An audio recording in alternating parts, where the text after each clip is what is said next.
കപിലവാസുദേവൻ ഭാരതത്തിന് നൽകിയ വലിയ സംഭാവനയാണ് സാംഖ്യശാസ്ത്രം. മനുഷ്യനെ എങ്ങനെ കാണണം? നാം നമ്മളെ കാണുന്നത് ഒരു ശരീരത്തിൻ്റെ തലത്തിൽ നിന്നാണെങ്കിൽ, ഇന്ന് കപിലവാസുദേവൻ കാണിച്ചു തന്ന മാർഗത്തിലാണ് മോഡേൺ ഫിസിക്സ് പോലും, ആധുനിക ഭൗതിക ശാസ്ത്രം പോലും പ്രപഞ്ചത്തെ കാണാൻ വേണ്ടി പഠിപ്പിക്കുന്നത്. അപ്പം ആധുനിക ഫിസിക്സ് പഠിപ്പിക്കുന്നത് നമ്മൾ വാട്ട് വി പെർസീവ്, കാണുന്നത്, that is not the reality. ഈ റിയാലിറ്റി എന്ന് പറയുന്നത് കണ്ണുകൊണ്ട് നമുക്ക് ഒരിക്കലും കാണാൻ പറ്റാത്തതാണ്. റിയാലിറ്റി എന്ന് പറയുന്നത് പ്രപഞ്ചത്തെ ഈ രൂപത്തിലാക്കി നിർത്തുന്ന അത്യന്തം വേഗതയിലുള്ള ഊർജ പ്രസരണമാണ്, ഊർജത്തിൻ്റെ ചലനമാണ്. ഊർജത്തെ ഇന്നുവരെ കണ്ണുകൊണ്ട് ആർക്കും കാണാൻ സാധിച്ചില്ല. ആ ഊർജത്തിൻ്റെ അതിവേഗതയുള്ള ഇലക്ട്രോണുകളുടെ ആ മോഷൻ, അതുകൊണ്ട് ഇവിടെ രൂപങ്ങളൊക്കെ നിൽക്കുന്നതായിട്ട് നമുക്ക് തോന്നുന്നു എന്നാണ്. അതുകൊണ്ട് ഐൻസ്റ്റീനിയൻ ഫിസിക്സ് എന്ന് എത്തി നിൽക്കുന്നത് യൂണിവേഴ്സ് എന്ന് പറയുന്നത് എനർജി മാത്രമാണ്.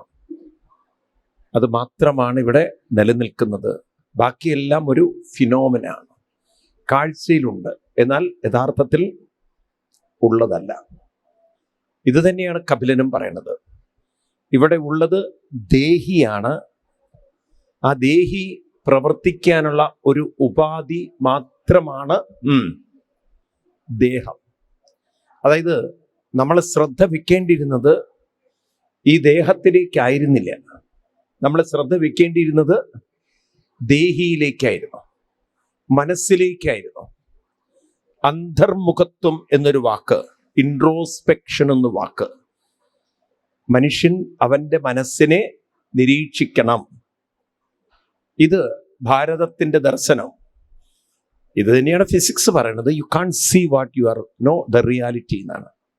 അത് കാണാൻ പറ്റില്ല.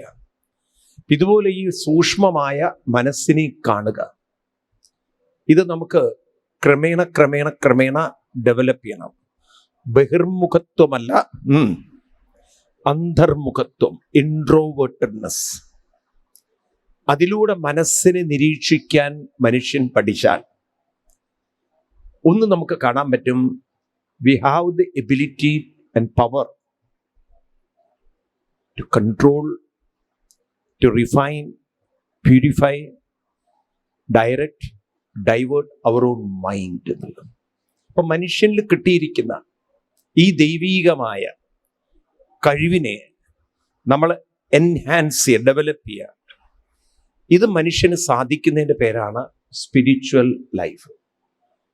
ഇത് നിങ്ങൾക്ക് മനസ്സിലായി കഴിഞ്ഞാൽ നിങ്ങളുടെ ജീവിതത്തിൽ നിങ്ങൾക്ക് മനസ്സിലാവും, ഈ ബോധ മനസ്സെന്ന് പറയുന്ന ഈ പ്ലാറ്റ്ഫോമിലാണ്, അല്ലെങ്കിൽ ഈ സ്ക്രീനിലാണ് ചിന്തകളെല്ലാം വന്ന് നിന്ന് പോകുന്നത്. As the thoughts so the life. ഏത് തോട്ട്സ് വരണം എന്ന് തീരുമാനിക്കുന്നത് നിങ്ങളാണ്. അതിലൊരു സ്വാതന്ത്ര്യം നമുക്ക് തന്നിട്ടുണ്ട്. ഒരാൾ പറയുന്നത് ഞാൻ അബ്സല്യൂട്ട്ലി ഡിസ്റ്റർബ്ഡ് ആണ്. ദാറ്റ് മീൻസ് അത്രയും നെർവസ് ആയിട്ടുള്ള, സെന്റിമെന്റൽ ആയിട്ടുള്ള, ഇമോഷണൽ ആയിട്ടുള്ള തോട്ട്സുകളാണ് മൈൻഡിൽ കയറി പിടിച്ചിരിക്കുന്നത്. അതിനാണ് നമുക്ക് ഈ ആത്മീയത, ജപവും കാര്യങ്ങളൊക്കെ. അപ്പം നമുക്ക് അത്തരം തോട്ട്സിനെ നമുക്ക് മൈൻഡിൽ നിന്ന് എലിമിനേറ്റ് ചെയ്യാൻ സാധിക്കും.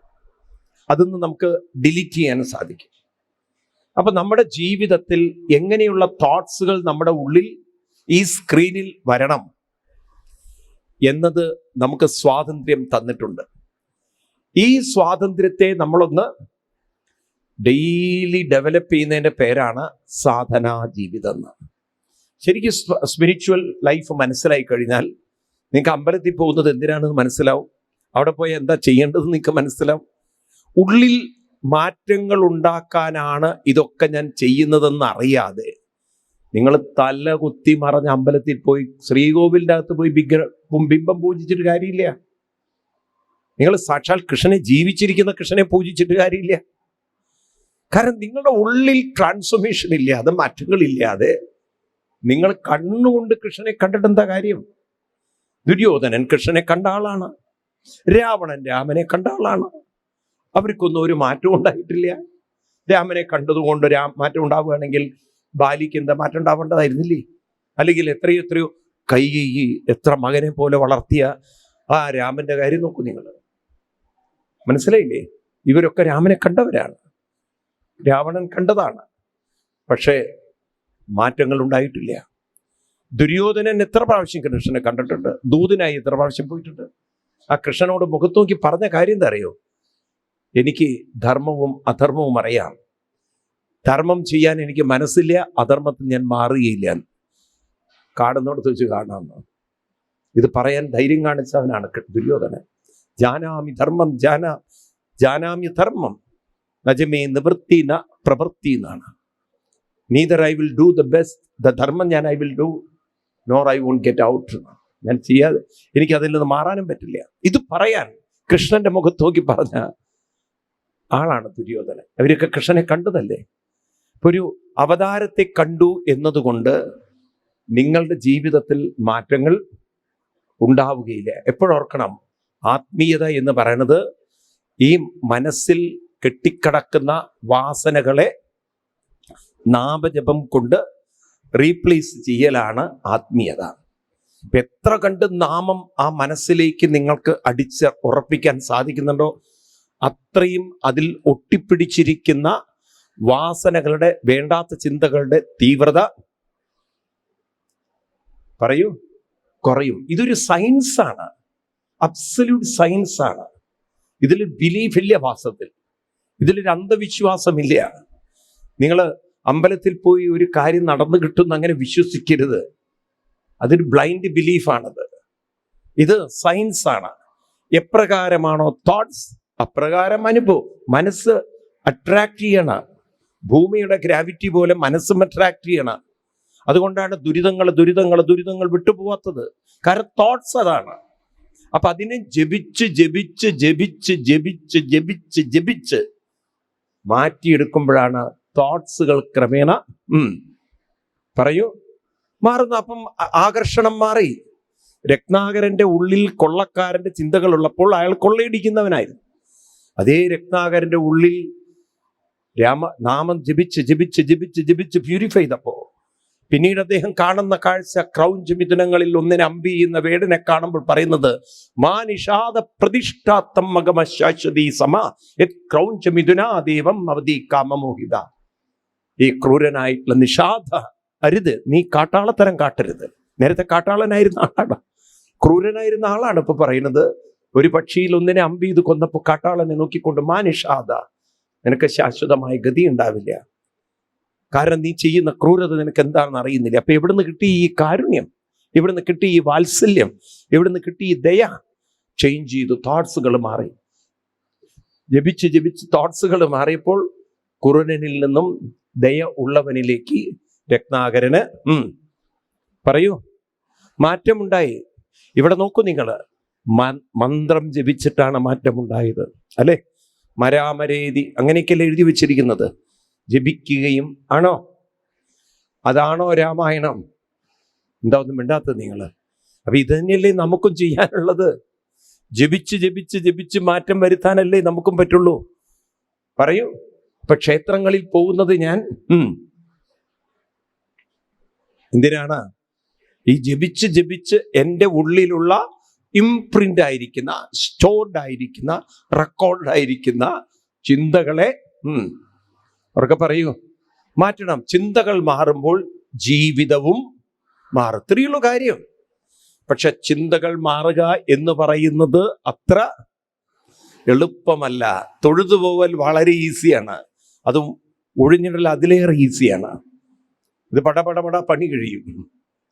പക്ഷെ ഒന്ന് നിങ്ങൾ ഓർത്തോളൂ, ഉള്ളിലെ തോട്ട്സുകൾ മാറാതെ കൃഷ്ണനെ ജീവനോട് കണ്ടിട്ടും എന്ന് ഉറപ്പ് എത്ര പേർക്കുണ്ട് നിങ്ങളുടെ ഇടയിൽ? എത്ര പേർക്ക് ഉറപ്പ് വന്നിട്ടുണ്ട്? ആ ഉറപ്പ് വരണം നമുക്ക്. എൻ്റെ തോട്ട്സുകൾ മാറിയാൽ കൃഷ്ണൻ ഇങ്ങോട്ട് വരികയെ, കൃഷ്ണൻ നമ്മുടെ അടുത്തേക്ക് വരികയെ. കൃഷ്ണൻ പറയുന്ന വരികൾ ഓർക്ക, അനുവ്രജാമിഹം നിത്യം പൂയേ അങ്ക്രിരേണുബി. അങ്ങനെയുള്ള ഭക്തന്റെ അടുത്തേക്ക് ഞാൻ അങ്ങോട്ട് പോകുന്നതാണ്. വരണ്ടേ നിങ്ങളുടെ അടുത്തേക്ക്? വേണോ വേണ്ടയോ? വെറുതെ കണ്ടമാനം ക്യൂ നിന്ന് സമയം കളയണ്ടല്ലോ, ഇങ്ങോട്ട് വരികയാണെങ്കിൽ എളുപ്പമായില്ലേ? അതല്ലേ കുറേം കൂടി നല്ലത്. പക്ഷെ അതിനത്രയും ഇങ്ങോട്ട് വരണമെങ്കിൽ ഭഗവാനെ ഇങ്ങോട്ട് വരാനുള്ള, ഭഗവാനെ ആകർഷിക്കാനുള്ള ചിന്തകൾ അത്രയും ഉള്ളിൽ ഉണ്ടാവണം. അപ്പം ഭഗവാൻ ഉറപ്പായിട്ടും വരും. അപ്പം മനസ്സിനെ അങ്ങനെ ആകർഷിപ്പിച്ച് ഇപ്പം പലതും പറയുവാൻ പൊന്തുന്ന നാവീ നീ ഇന്നൊന്നു പാടുമോ നാരായണ എന്ന് പറഞ്ഞ പോലെ ഭഗവാനെ ആകർഷിക്കാൻ പ്രാപ്തമാകുന്ന വിധത്തിൽ മനസ്സിനെ പാകപ്പെടുത്തി എടുക്കേണ്ടതുണ്ട്. ഇതാരും പറഞ്ഞു തരുന്നില്ല നമുക്ക്. ഇതാണ് നമുക്ക് ചെയ്യേണ്ട കാര്യം, അല്ലേ? ഭഗവാനെ പോലും ആകർഷിക്കാൻ കഴിയുന്ന വിധത്തിലൊരു മനസ്സിനെ പാകപ്പെടുത്തി എടുത്താൽ പിന്നെ ആരിങ്ങോട്ട് വരും? ആര് വരും? ഭഗവാൻ വരും. അത് വെറുതെ പറയല്ല. ഞാൻ ഇന്നലെ മീരാബായിയുടെ കഥ തുടങ്ങി, പിന്നെ ഞാൻ ഡൈവേർട്ട് ചെയ്തു പോയി. മീരാബായിയുടെ കഥ ഞാൻ പറഞ്ഞു തുടങ്ങി. റാണ പ്രതാപ് സിംഗിന്റെ ഒക്കെ കുടുംബത്തെക്കുറിച്ചൊക്കെ ഞാൻ ഇന്നലെ തുടങ്ങി വെച്ചിരുന്നു. ഓർക്കുന്നുണ്ടോ? ഛത്തീസ്ഗഡ്, അവിടെ ചിത്തോർഗഡ് രാജസ്ഥാനിലെ കുടുംബത്തിലാണ് മീരാബായി ജനിച്ചത്.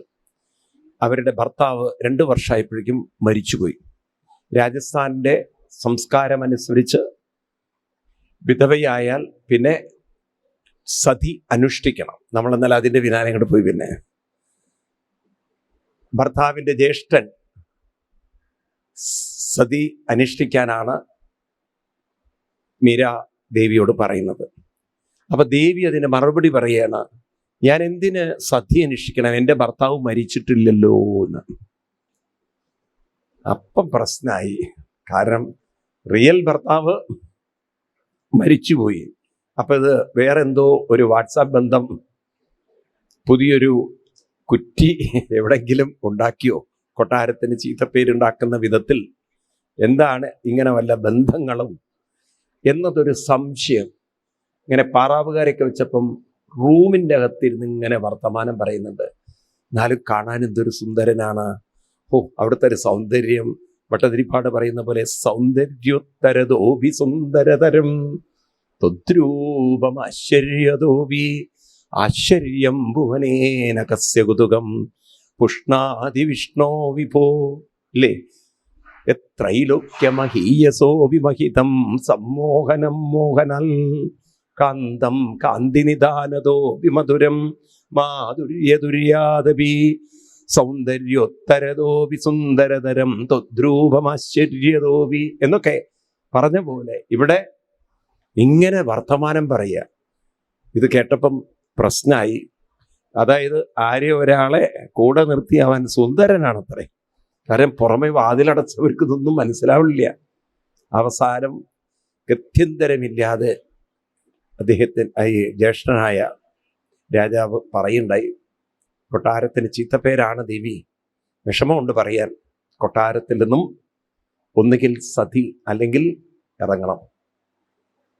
തൻ്റെ എല്ലാ വില കൂടിയ ആഭരണാദികളും കൊട്ടാരത്തിലുള്ള എല്ലാ അവകാശങ്ങളും വിട്ടുകൊടുത്തുകൊണ്ട് ഉടുത്ത വസ്ത്രം മാത്രം അണിഞ്ഞുകൊണ്ട് ഒരു സ്പെയർ പോലും എടുക്കാതെ അവിടെ നിന്നും ഇറങ്ങുകയാണ്. അത്ര ഉറപ്പായിരുന്നു കൃഷ്ണൻ അത് തനിക്കത് എത്തിച്ചു തരുന്നു.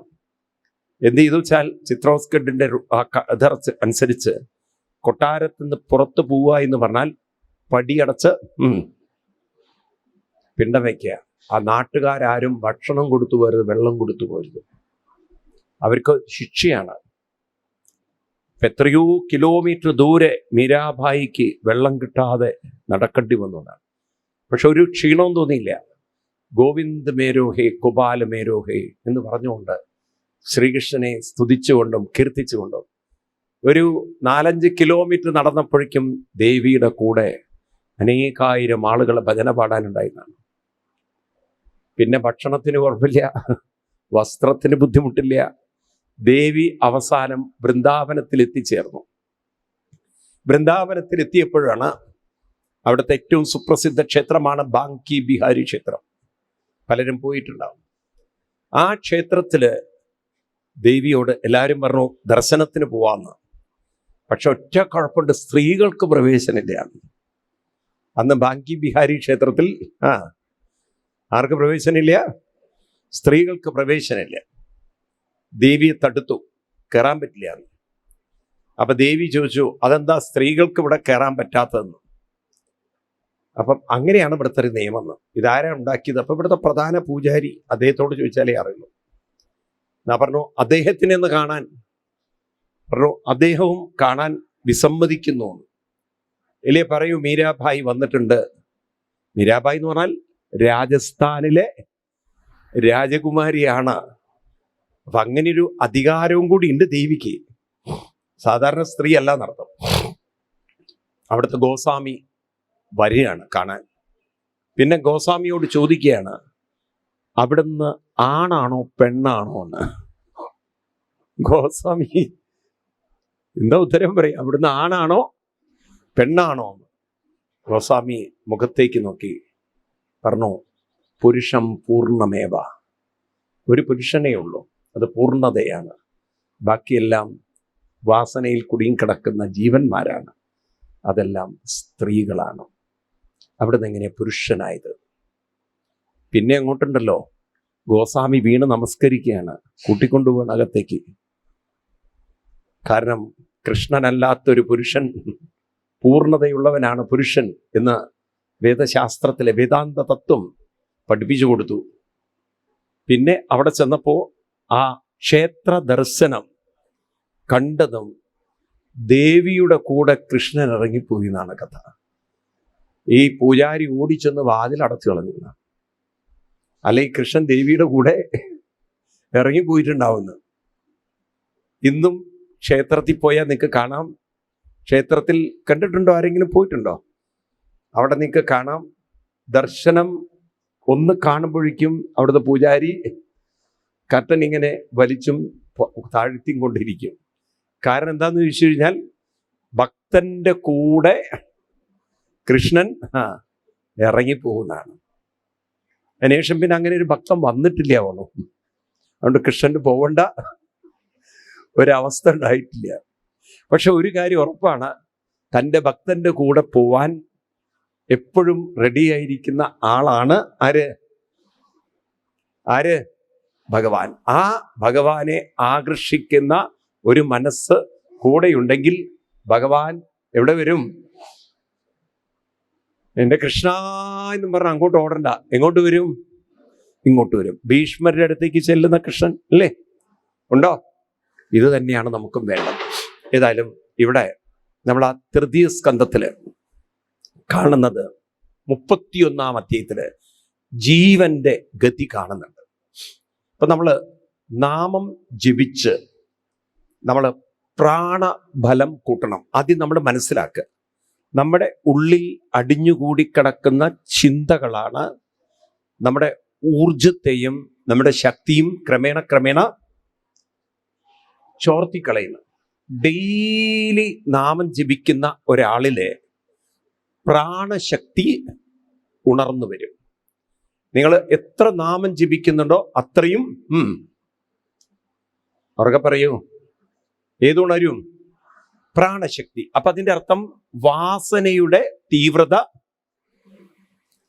കുറഞ്ഞു വരും. അപ്പൊ ഈ പ്രാണശക്തി കൂടി വരും തോറും മനസ്സിന്റെ ഊർധ്വഗതി കൂടും. വളരെ ശ്രദ്ധിക്കണം. മരണം എന്നത് പ്രാണൻ, തലയിലിരിക്കുന്ന പ്രാണൻ മറ്റ് 4 പ്രാണന്മാരെ ഞാൻ ആദ്യം പറഞ്ഞു നിങ്ങളോട്, കഴിഞ്ഞ ക്ലാസ്സിൽ പറഞ്ഞു.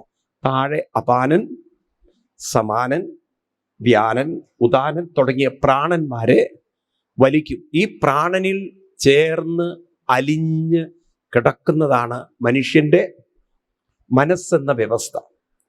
അപ്പൊ ഈ മനസ്സോടുകൂടി പ്രാണനെ ഒരു മുക്കുവൻ വലയിട്ട് മത്സ്യം വലിച്ചു കയറ്റുന്ന പോലെ അങ്ങനെ പ്രാണൻ മനസ്സിനെ വേർപ്പെടുത്തുന്ന പ്രക്രിയയുടെ പേരാണ് മരണം എന്നത്. അത് എവിഡൻ്റ്ലി നമുക്ക് കാണാൻ പറ്റും. മരിക്കുന്ന ആളുകളിൽ കാല് തണുത്ത് ശ്വാസം മേലോട്ട് വലിക്കുന്ന ഒരു കാഴ്ച ആരെങ്കിലും ക്ലോസ്ലി മരണത്തെ ഒബ്സർവ് ചെയ്തിട്ടുണ്ടെങ്കിൽ കണ്ടിട്ടുണ്ടോ ആരെങ്കിലും അങ്ങനെ ആ വലിച്ചു വലിച്ച് വലിച്ച് മരിക്കുന്നൊരു പ്രക്രിയ കണ്ടിട്ടുണ്ടോ? അപ്പം അതും തന്നെ മനസ്സിലാക്കാം, മരണം എന്നത് മുകളിലേക്ക് പ്രാണന്റെ ഒരു യാത്രയാണ്. അപ്പം പ്രാണൻ എന്താ ചെയ്യുന്നത്? അതിൽ ലയിച്ചു കിടക്കുന്ന, മുഴുകിക്കിടക്കുന്ന, മുറുകി പിടിച്ചിരിക്കുന്ന മനസ്സിനെ വലിച്ചെടുത്ത് ശരീരത്തിൽ നിന്നും വേർപ്പെടുത്തും. നമ്മളുണ്ടല്ലോ, നല്ല പഴുത്ത മാങ്ങയിൽ നിന്ന് നല്ലൊരു അമർത്തി കഴിഞ്ഞാൽ അതിൽ നിന്നും അണ്ടി പുറത്തേക്ക് തെറിക്കുന്ന പോലെ. അതുകൊണ്ടാണ് ഊർവാരുകമിവ എന്നൊരു വാക്ക്. ഊർവാരുകം എന്നൊരു ഒരു ഫ്രൂട്ട് ഉണ്ട്, അത് ഹിമാലയ സാധനങ്ങളിലൊക്കെയാണ്. അത് നല്ലോണം പാകം വന്നാൽ ടപ്പ് എന്ന് പറഞ്ഞ് പൊട്ടി ചില വിത്തുകളൊക്കെ നമുക്ക് കാണാൻ സാധിക്കും നമ്മുടെ ഇതിലൊക്കെ. അതായത് പ്രത്യേകിച്ച് നിങ്ങൾ കാണും, ഈ പണ്ട് കാലത്ത് ഉന്നം കൊണ്ടാണല്ലോ നമ്മൾ കിടക്കയും അതുപോലെ തലയണയൊക്കെ ഉണ്ടാക്കുക, അല്ലേ? പരുത്തിയല്ല അത്, പൊങ്ങ അല്ലേ? പൊങ്ങം, പൂള എന്ന് പറയുന്ന സാധനം, മരം, പൂളമരം എന്ന് പറയും ചിലര്. ഉന്നെന്ന് പറയില്ലേ ഇതിന്? അതാണോ അത്? പഞ്ഞിയല്ല, പഞ്ഞിയും വേറെയാണത്.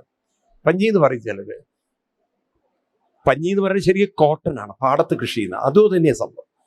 ഈ എന്താ അവിടെ വാട്ടവർ മേ ബി, ഇത് നല്ലവണ്ണം അവിടെ മൂത്ത് ടപ്പ് എന്നൊരൊറ്റ പൊട്ടാണ് അത്. ആ പൊട്ടിക്കഴിഞ്ഞാൽ ആ വിത്തുകളൊക്കെ അതിൽ നിന്നും പുറത്തേക്ക് തെറിച്ചു പോവുക. കണ്ടിട്ടുണ്ടല്ലോ? ഇതുപോലെയാണ് ഈ മനസ്സ് ശരീരത്തിൽ നിന്നും അങ്ങോട്ട് വേർപ്പെടും. കാലം ഇതിനൊരു സമയം വെച്ചിട്ടുണ്ട്.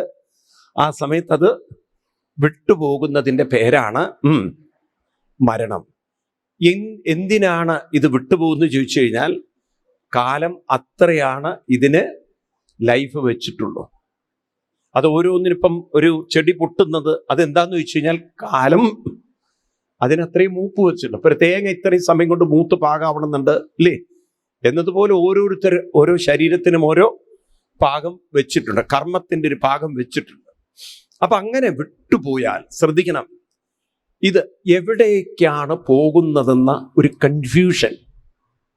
അതാണ് പലപ്പോഴും പലരും തെറ്റിദ്ധരിപ്പിച്ച് നമ്മളെയൊക്കെ കൺഫ്യൂഷൻ ആക്കണത്. അച്ഛൻ്റെ പ്രേതം അവിടെ അലയുന്നു, അമ്മയുടെ പ്രേതം ഇവിടെ അലയുന്നു.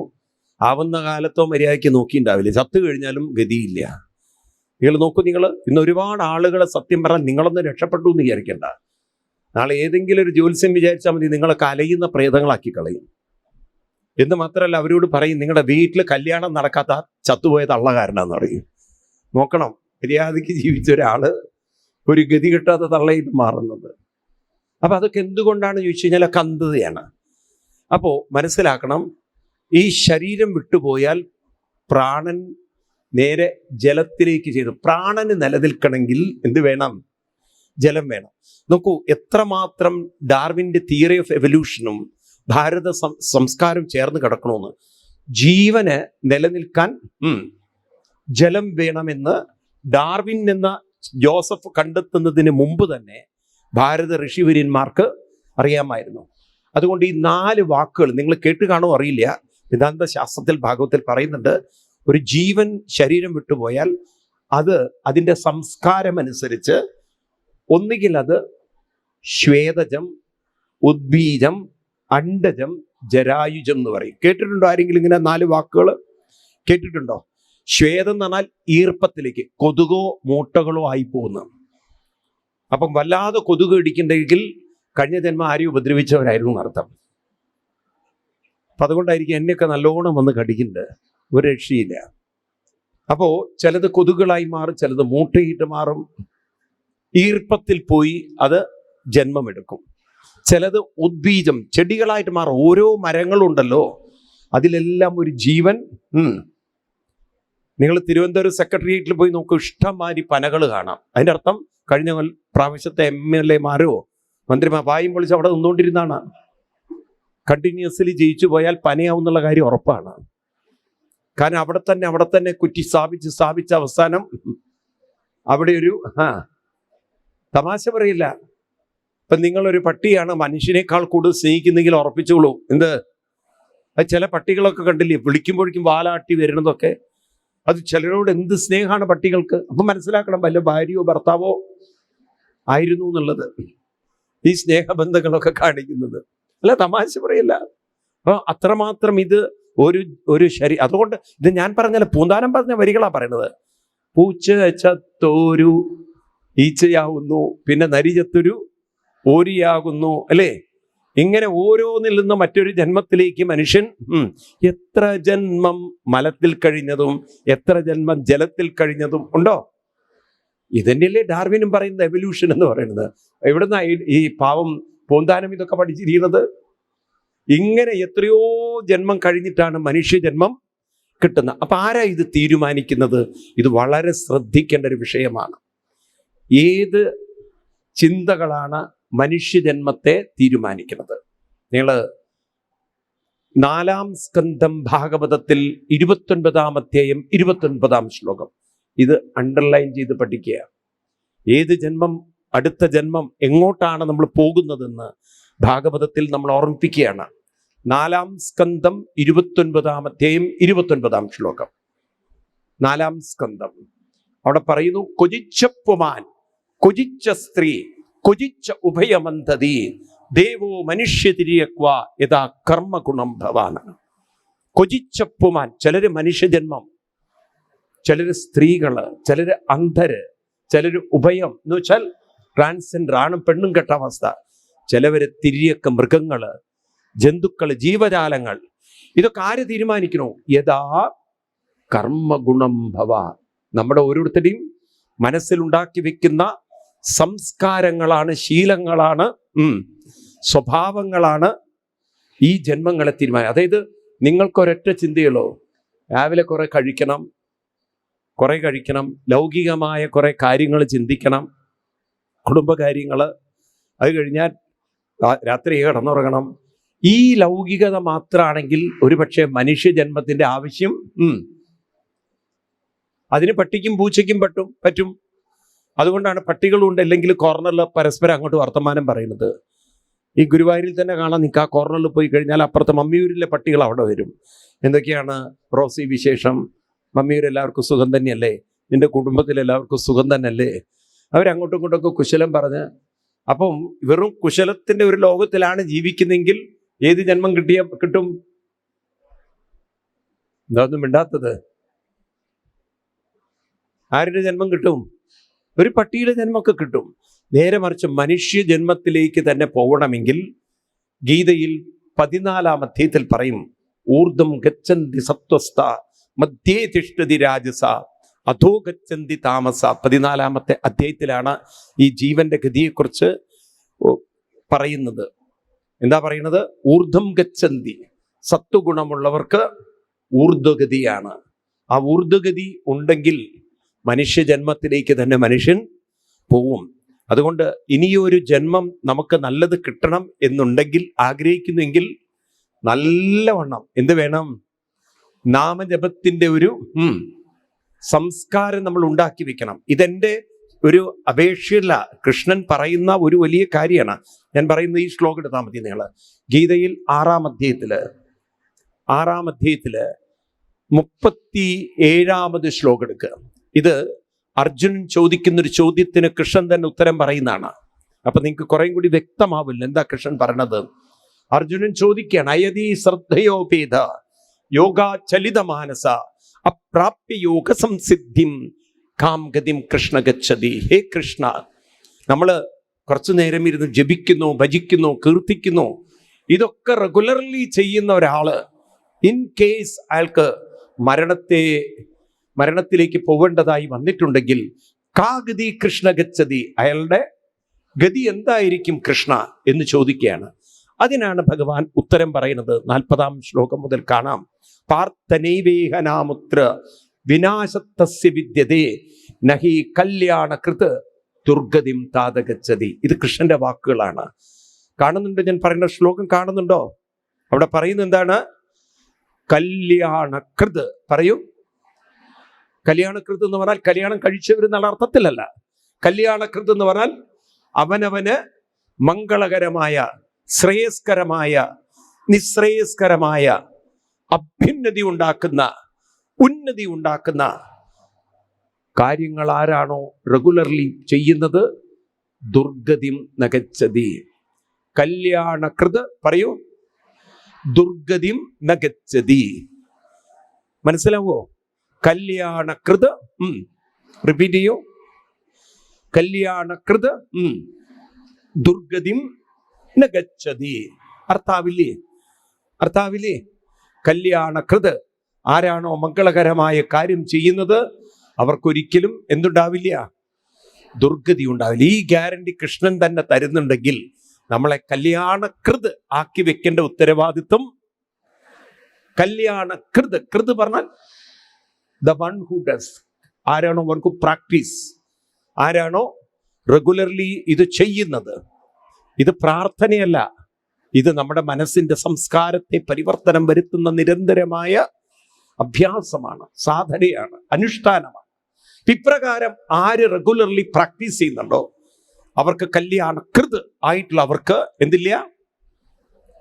അവർക്ക് പറയൂ, ഉറപ്പിച്ചോളൂ, നിങ്ങൾ റെഗുലർലി സാധനകൾ ചെയ്യുന്നവരാണെങ്കിൽ, അനുഷ്ഠാനമുള്ളവരാണെങ്കിൽ, ഏത് ജന്മം, ഇനിയൊരു ജന്മം വരേണ്ടതായിട്ടുണ്ടെങ്കിൽ ഇത് ഭഗവാൻ തരുന്നതല്ല, നിങ്ങളുടെ മനസ്സിന്റെ സംസ്കാരത്തിനനുസരിച്ച് യഥാ കർമ്മ ഗുണം ഭവ, നമ്മുടെ മനസ്സിന്റെ സംസ്കാരത്തിനനുസരിച്ച് രൂപപ്പെടുന്നതാണ്. മനസ്സിലാവുണ്ടല്ലോ?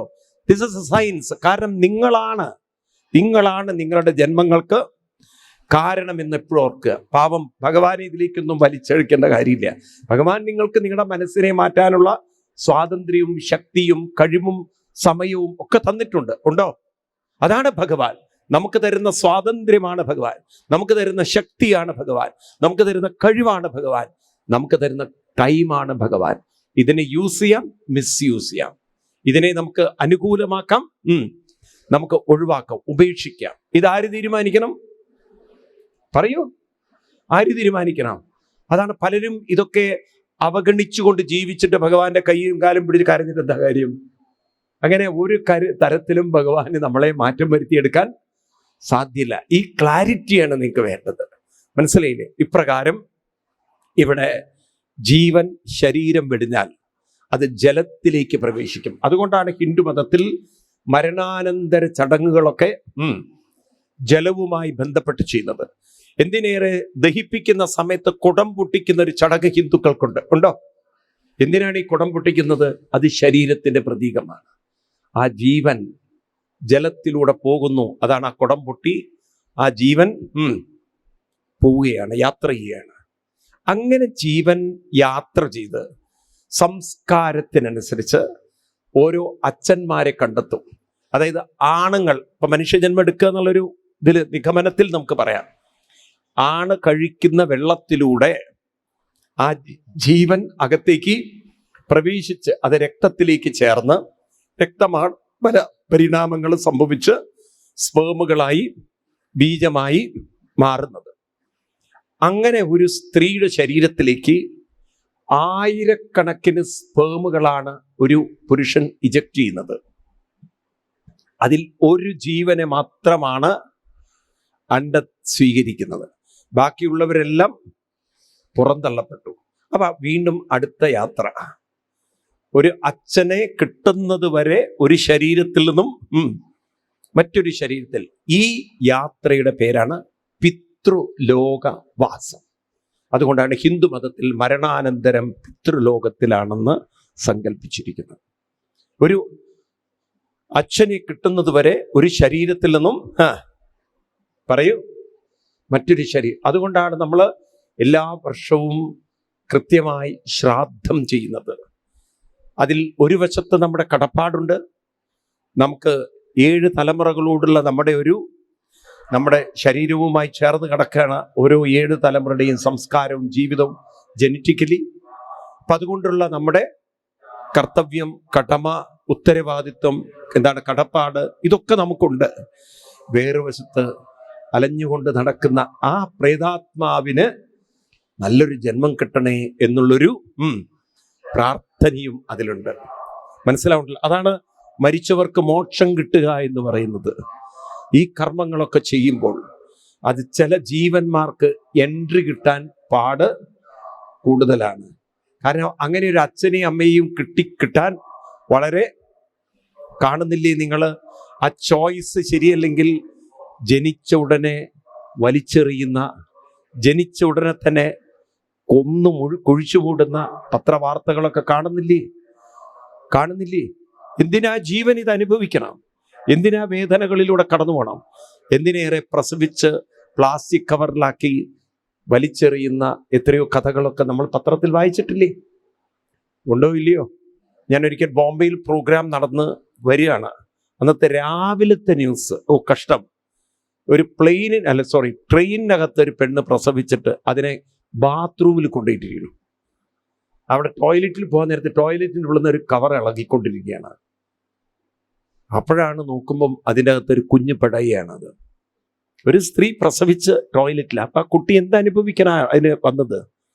ഓരോരുത്തരുടെയും കർമ്മദോഷങ്ങളെ അവർക്ക് മാറ്റാൻ ചോയ്സ് തെറ്റിപ്പോയി, വന്നത് തെറ്റിപ്പോയി, എൻട്രി തെറ്റിപ്പോയി. മനസ്സിലാവുണ്ടല്ലോ? ഈ തരത്തിൽ സമൂഹം മാറുന്ന കാഴ്ച. അപ്പം ഇവിടെയാണ് നമുക്കിനി ഒരു കാര്യം കുട്ടികളോട് പറയാനുള്ളത്. ഒരു സ്ത്രീയും പുരുഷനും ഒരു കുഞ്ഞാവുന്ന സമയത്ത് ബന്ധങ്ങൾ ഉണ്ടാക്കുമ്പോൾ ആയിരക്കണക്കിന് സ്പേമുകളാണ് ഒരു സ്ത്രീയുടെ അണ്ഡത്തിന് നേരെ പോകുന്നത്. ഇവിടെയാണ് കപിൽ വളരെ ശ്രദ്ധിക്കണം. നിങ്ങൾ ഭാരതത്തിൻ്റെ ഒരു മഹത്തായൊരു കാഴ്ചപ്പാട് നമ്മുടെ പെൺകുട്ടികൾക്ക് ഇന്ന് നഷ്ടപ്പെട്ടുകൊണ്ടിരിക്കുകയാണ്.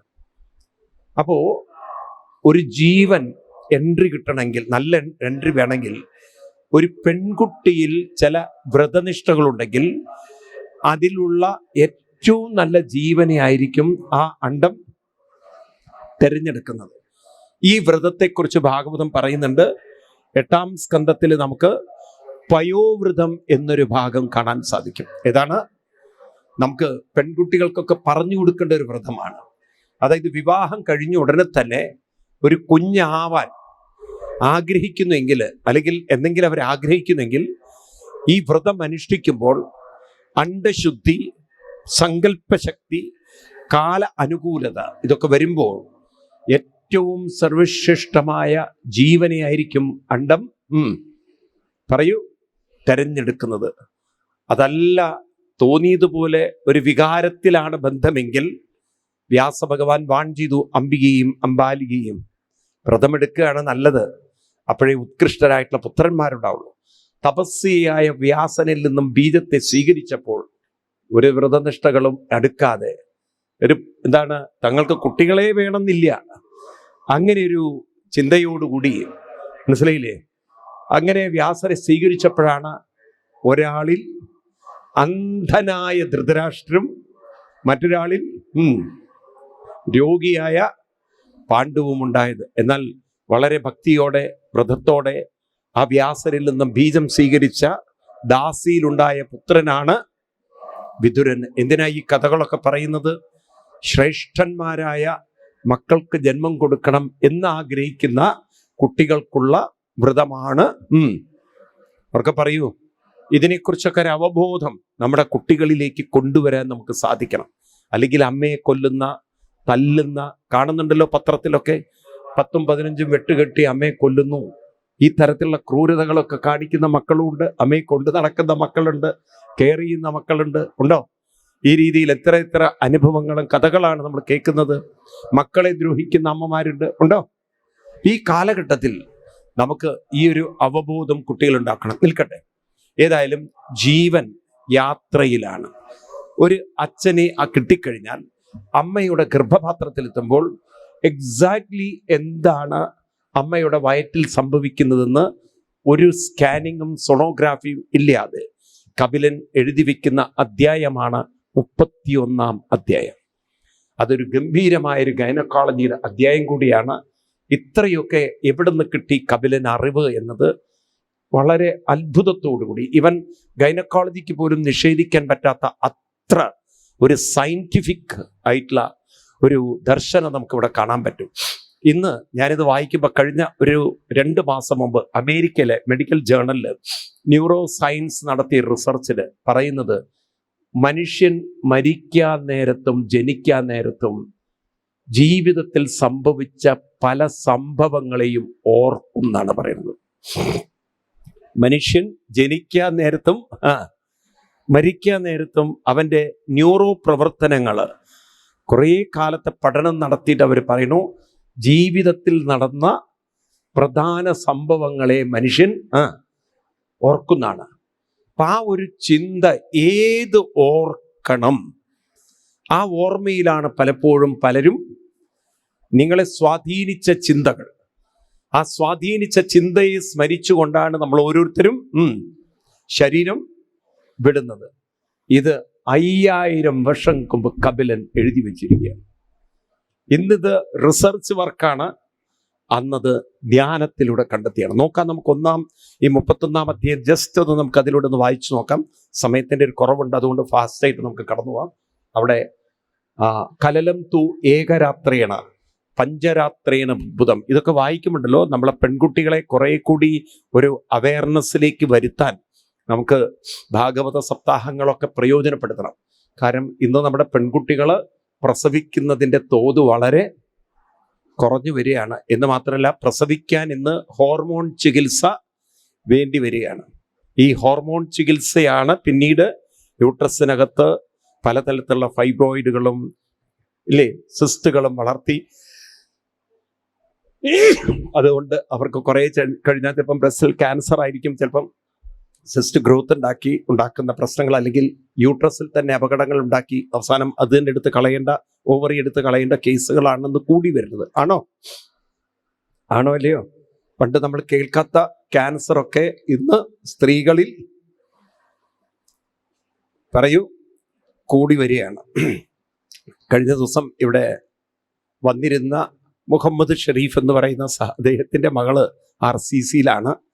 അവളുടെ ഏറ്റവും കൂടുതൽ പേഷ്യൻസ് എന്ന് പറയുന്നത് ഈ ബ്രസ്റ്റ് ക്യാൻസർ ഉള്ള കുട്ടികളാണ്. ഒക്കെ 30-40 വയസ്സിനിടയ്ക്കുള്ള പെൺകുട്ടികളാണ്. അപ്പോൾ എത്രയോ RCCയിലെ കേസുകൾ എങ്ങനെ ഡെയിലി കൂടി വരികയാണ്. അതിൻ്റെ പ്രധാന കാരണം എന്ന് പറയുന്നത് ആഹാരമാണ്. ഇത് പലപ്പോഴും രക്ഷിതാക്കൾ മനസ്സിലാക്കുന്നേയില്ല.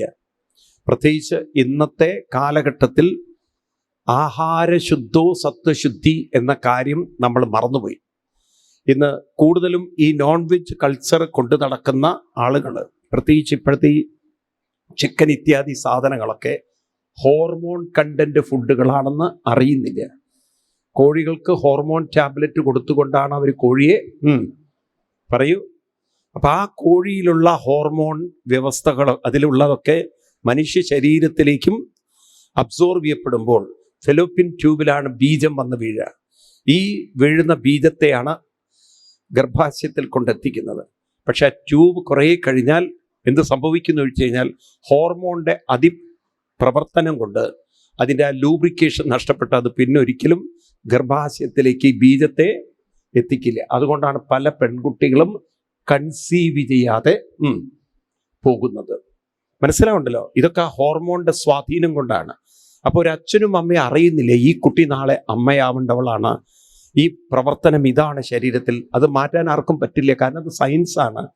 അപ്പം അതിന് ഹോർമോൺ അധികരിച്ച ഫുഡുകളൊന്നും പെൺകുട്ടികളിൽ നിങ്ങൾക്ക് തന്നെ കാണാൻ പറ്റും. ഇപ്പോഴത്തെ പെൺകുട്ടികൾ ഈ ഹോർമോൺ പ്രവർത്തനം എങ്ങനെ നടക്കണം. 5-ാം വയസ്സിൽ പീരീഡ് ആവുന്ന 5-ാം ക്ലാസ്സിൽ പഠിക്കുന്ന 5-ാം വയസ്സല്ല 5-ാം ക്ലാസ്സിൽ പഠിക്കുന്ന കുട്ടികൾ പീരീഡ് ആവുന്ന കേട്ടിട്ടുണ്ടോ? നിങ്ങൾ കേട്ടിട്ടുണ്ടോ? പെൺകുട്ടികൾക്ക് ആണിനെ പോലെ എന്ത് വരുന്നു, താടിയും മീശയൊക്കെ വരുന്ന കണ്ടിട്ടുണ്ടോ നിങ്ങൾ? ധാരാളം രോമങ്ങളൊക്കെ ശരീരത്തിൽ വരുന്നത്. അപ്പം അതിൻ്റെ അർത്ഥം ഈ രോമങ്ങൾ വരാൻ കാരണം ശരീരത്തിൽ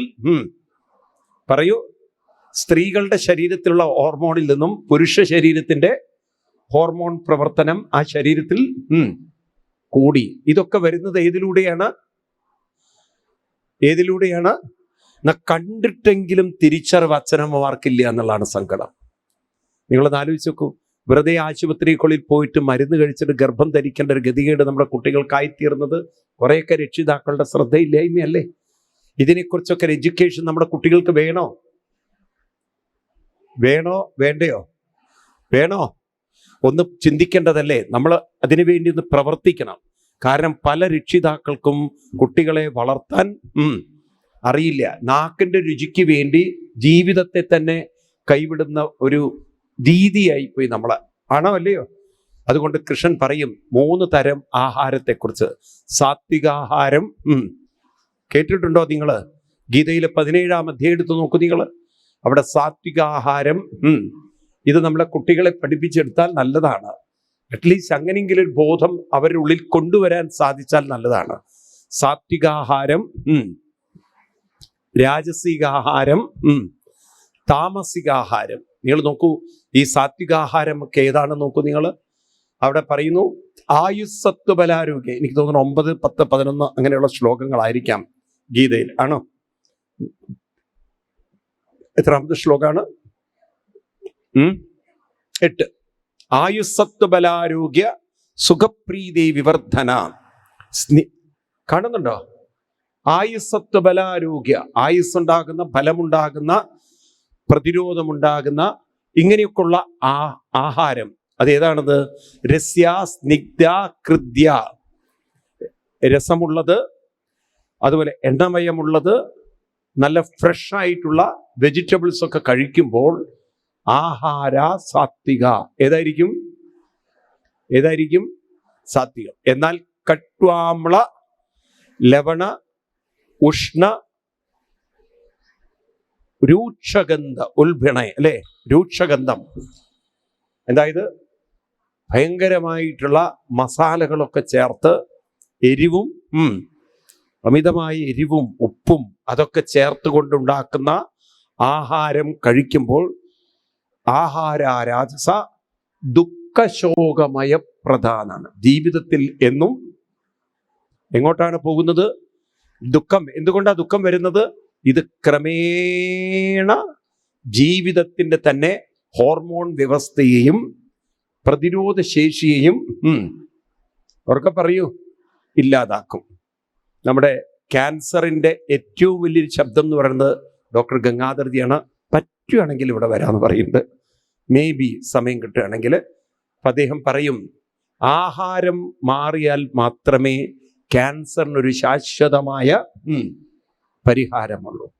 ആഹാരം മാറാത്തിടത്തോളം കാലം ജന്മം ക്യാൻസറിൽ നിന്ന് രക്ഷപ്പെടാമെന്ന് വിചാരിക്കേണ്ട. ഇത്രയും ക്യാൻസർ അവയർനെസ്സും ഇത്രയും ആശുപത്രികളും എല്ലാം ഉണ്ടായിട്ടും ക്യാൻസർ ബാധിക്കുന്നവരുടെ എണ്ണം കൂടി വരികയാണ്. എന്തുകൊണ്ട്? കണ്ട കുഴിമാന്തിയും കഴിച്ച്, ഷവർമയും കഴിച്ച്, ബർഗറും കഴിച്ച് ഉള്ള ദേശീയ ഭക്ഷണമാണ് അത്ര പൊറോട്ട. കേരളത്തിൻ്റെ ദേശീയ ഭക്ഷണമാണ്. എന്ന് മുതലായത് എനിക്കറിയില്ല. എന്നിട്ട് ഇതൊക്കെ കഴിച്ച് കടകളിലാണെങ്കിലോ കൊല്ലം കുറുകുറു ഇത് പറഞ്ഞ് ഈ സാധനങ്ങളാണ് വാങ്ങിച്ച് കഴിക്കുന്നത്, കുങ്കുറു എന്നും പറഞ്ഞിട്ട്. എന്നിട്ട് പിന്നെ ഇതിങ്ങനെ കിടക്കാൻ നേരത്ത് കുറുകുറു പറയാതിരിക്കുമോ? അടുത്ത ജന്മം പ്രാവിൻ്റെ ജന്മം കിട്ടും. അതാണിങ്ങനെ കുറുകുറു പറഞ്ഞുകൊണ്ടിരിക്കുക അല്ലേ? ശരിയല്ലത്? അങ്ങനെ ആഹാരം നാക്കിൻ്റെ രുചിക്ക് വേണ്ടി അല്പനേരത്തെ രുചിക്ക്. ഞാൻ തമാശയല്ല, ഒരുവിധം വീടുകളിലൊക്കെ മക്കൾ വീട്ടിലെത്തിക്കഴിഞ്ഞാലല്ലോ, അമ്മയും അച്ഛനൊക്കെ ജോലിക്കാരാകുമ്പം എല്ലാം മാഗി നൂഡിൽസാണ്. മനസ്സിലായില്ലേ? അടുത്ത ജന്മം കൃമിയാവാൻ പോകുന്ന പോലെ ഒരു ജന്മം. മനസ്സിലായില്ലേ? ഇത് കഴിച്ച് ഇത് തന്നെ പിന്നെ ആവാൻ പറ്റുള്ളൂ. അതിലാണെങ്കിൽ ലെഡിൻ്റെ അംശമുണ്ട്, അതിലാണെങ്കിൽ അജിനാമോട്ടോ ഉണ്ട്. ഇതൊക്കെ ആർക്കും ഒരു പ്രശ്നമില്ല ആർക്കും. പിന്നീട് കൊണ്ടുപോവുകയാണ് ആശുപത്രികളിൽ നിന്നും ആശുപത്രികളിലേക്ക്. അപ്പോൾ ഇതൊക്കെ കുറേ ശ്രദ്ധിക്കേണ്ടതുണ്ടോ? വേണോ വേണ്ടയോ? ഇതിനെക്കുറിച്ചൊക്കെ ഒരു അവയർനെസ് നിങ്ങളൊക്കെ എഴുതണം. വെറുതെ ഇരിക്കുമ്പോൾ ഇതൊക്കെ ഒരു ബോധവൽക്കരണം സമൂഹത്തിൽ ഉണ്ടാവണമെങ്കിൽ ഞങ്ങളെപ്പോലുള്ളവർ മാത്രം പറഞ്ഞാൽ പോരാ. നിങ്ങളുടെയൊക്കെ ചുറ്റുപാടുകളിലേക്ക് ഈ ഒരു ഇൻഫർമേഷൻ ആര് കൊടുക്കണം? കൂട്ടായ പ്രവർത്തനങ്ങൾ ഇത്തരം കാര്യങ്ങളിൽ ഉണ്ടാവണം. മനസ്സിലായില്ലേ? നമുക്ക് ധാരാളം ഉത്സവങ്ങളും ആഘോഷങ്ങളുണ്ട്, പക്ഷെ ബോധവൽക്കരണം ഹിന്ദുക്കളിൽ വളരെ കുറവാണ്. ആനയെ എഴുന്നള്ളിച്ചാലും വലിയ പടക്കം പൊട്ടിച്ചാലും ബോധം ഉണ്ടാവരുത്. അതുകൊണ്ട് ഇപ്പം ആനയ്ക്കും ബോധമില്ലാതെ. മനസ്സിലായില്ലേ? ഇപ്പം നോക്കൂ നിങ്ങൾ, ഗുരുവായൂർ ദേവസ്വം പാവം സ്റ്റാഫുകളൊക്കെ പാവം ദേവസ്വം ചെയർമാനൊക്കെ ഓടുകയാണ് ആനയുടെ പിന്നാലെ. ഹൈക്കോടതി വളരെയധികം രൂക്ഷമായിട്ടാണ് പറഞ്ഞിരിക്കുന്നത്. നിങ്ങൾ ആനയെ വിട്ടുകൊടുത്ത് ശരിയായില്ല എന്നൊക്കെ പറഞ്ഞ് ഹൈക്കോടതി ഇപ്പോൾ അവരെ പിന്നാലെ കൊണ്ടിരിക്കുകയാണ്. അപ്പോൾ അതുകൊണ്ട് പറഞ്ഞു വരുന്നത് ഇതാണ്, ആഹാരം നന്നാവാത്തോടത്തോളം കാലം ജീവിതത്തെ മാറ്റം വരുത്താൻ അവർക്ക് പറയൂ സാധ്യമല്ല. നിൽക്കട്ടെ, ഇവിടെ ഒരു എന്താ പറയുക, ജീവന് നല്ല ജന്മം കിട്ടുന്നു, അമ്മയുടെ ഗർഭപാത്രത്തിലെത്തി. അങ്ങനെ വളർച്ച വരുമ്പോൾ മാസേന ശിരോ എന്നാണ്. ആദ്യമായിട്ട് ഒരു കുഞ്ഞിൽ വളരുന്നത് തലയാണ്. നോക്കണം, ഒരു മാസം ആവുന്നത് ഗർഭിണിയായ അമ്മ പോലും അറിയില്ല. അമ്മയ്ക്ക് പോലും പിരീഡ് നിൽക്കുമ്പോഴാണ് താൻ ഗർഭിണിയാണെന്ന് അറിയുന്നത്. അമ്മയ്ക്ക് പോലും അറിയുന്നില്ല ഗർഭിണിയാണോ നല്ലത്. എന്നാൽ കപിലൻ കൃത്യമായി പറയുന്നു, ഇവിടെ ആദ്യം രൂപപ്പെടുന്നത് ഏതാണ്? തലയാണ്. എന്താണ് തലയിൽ നിന്ന് ഈ ജീവന്റെ വികാസം വരുന്നത്? എന്താണ് തലയുടെ മുകളിൽ നിന്നാണ് ആരംഭിക്കുന്നത്? എന്താണ് അതിന് കാരണം?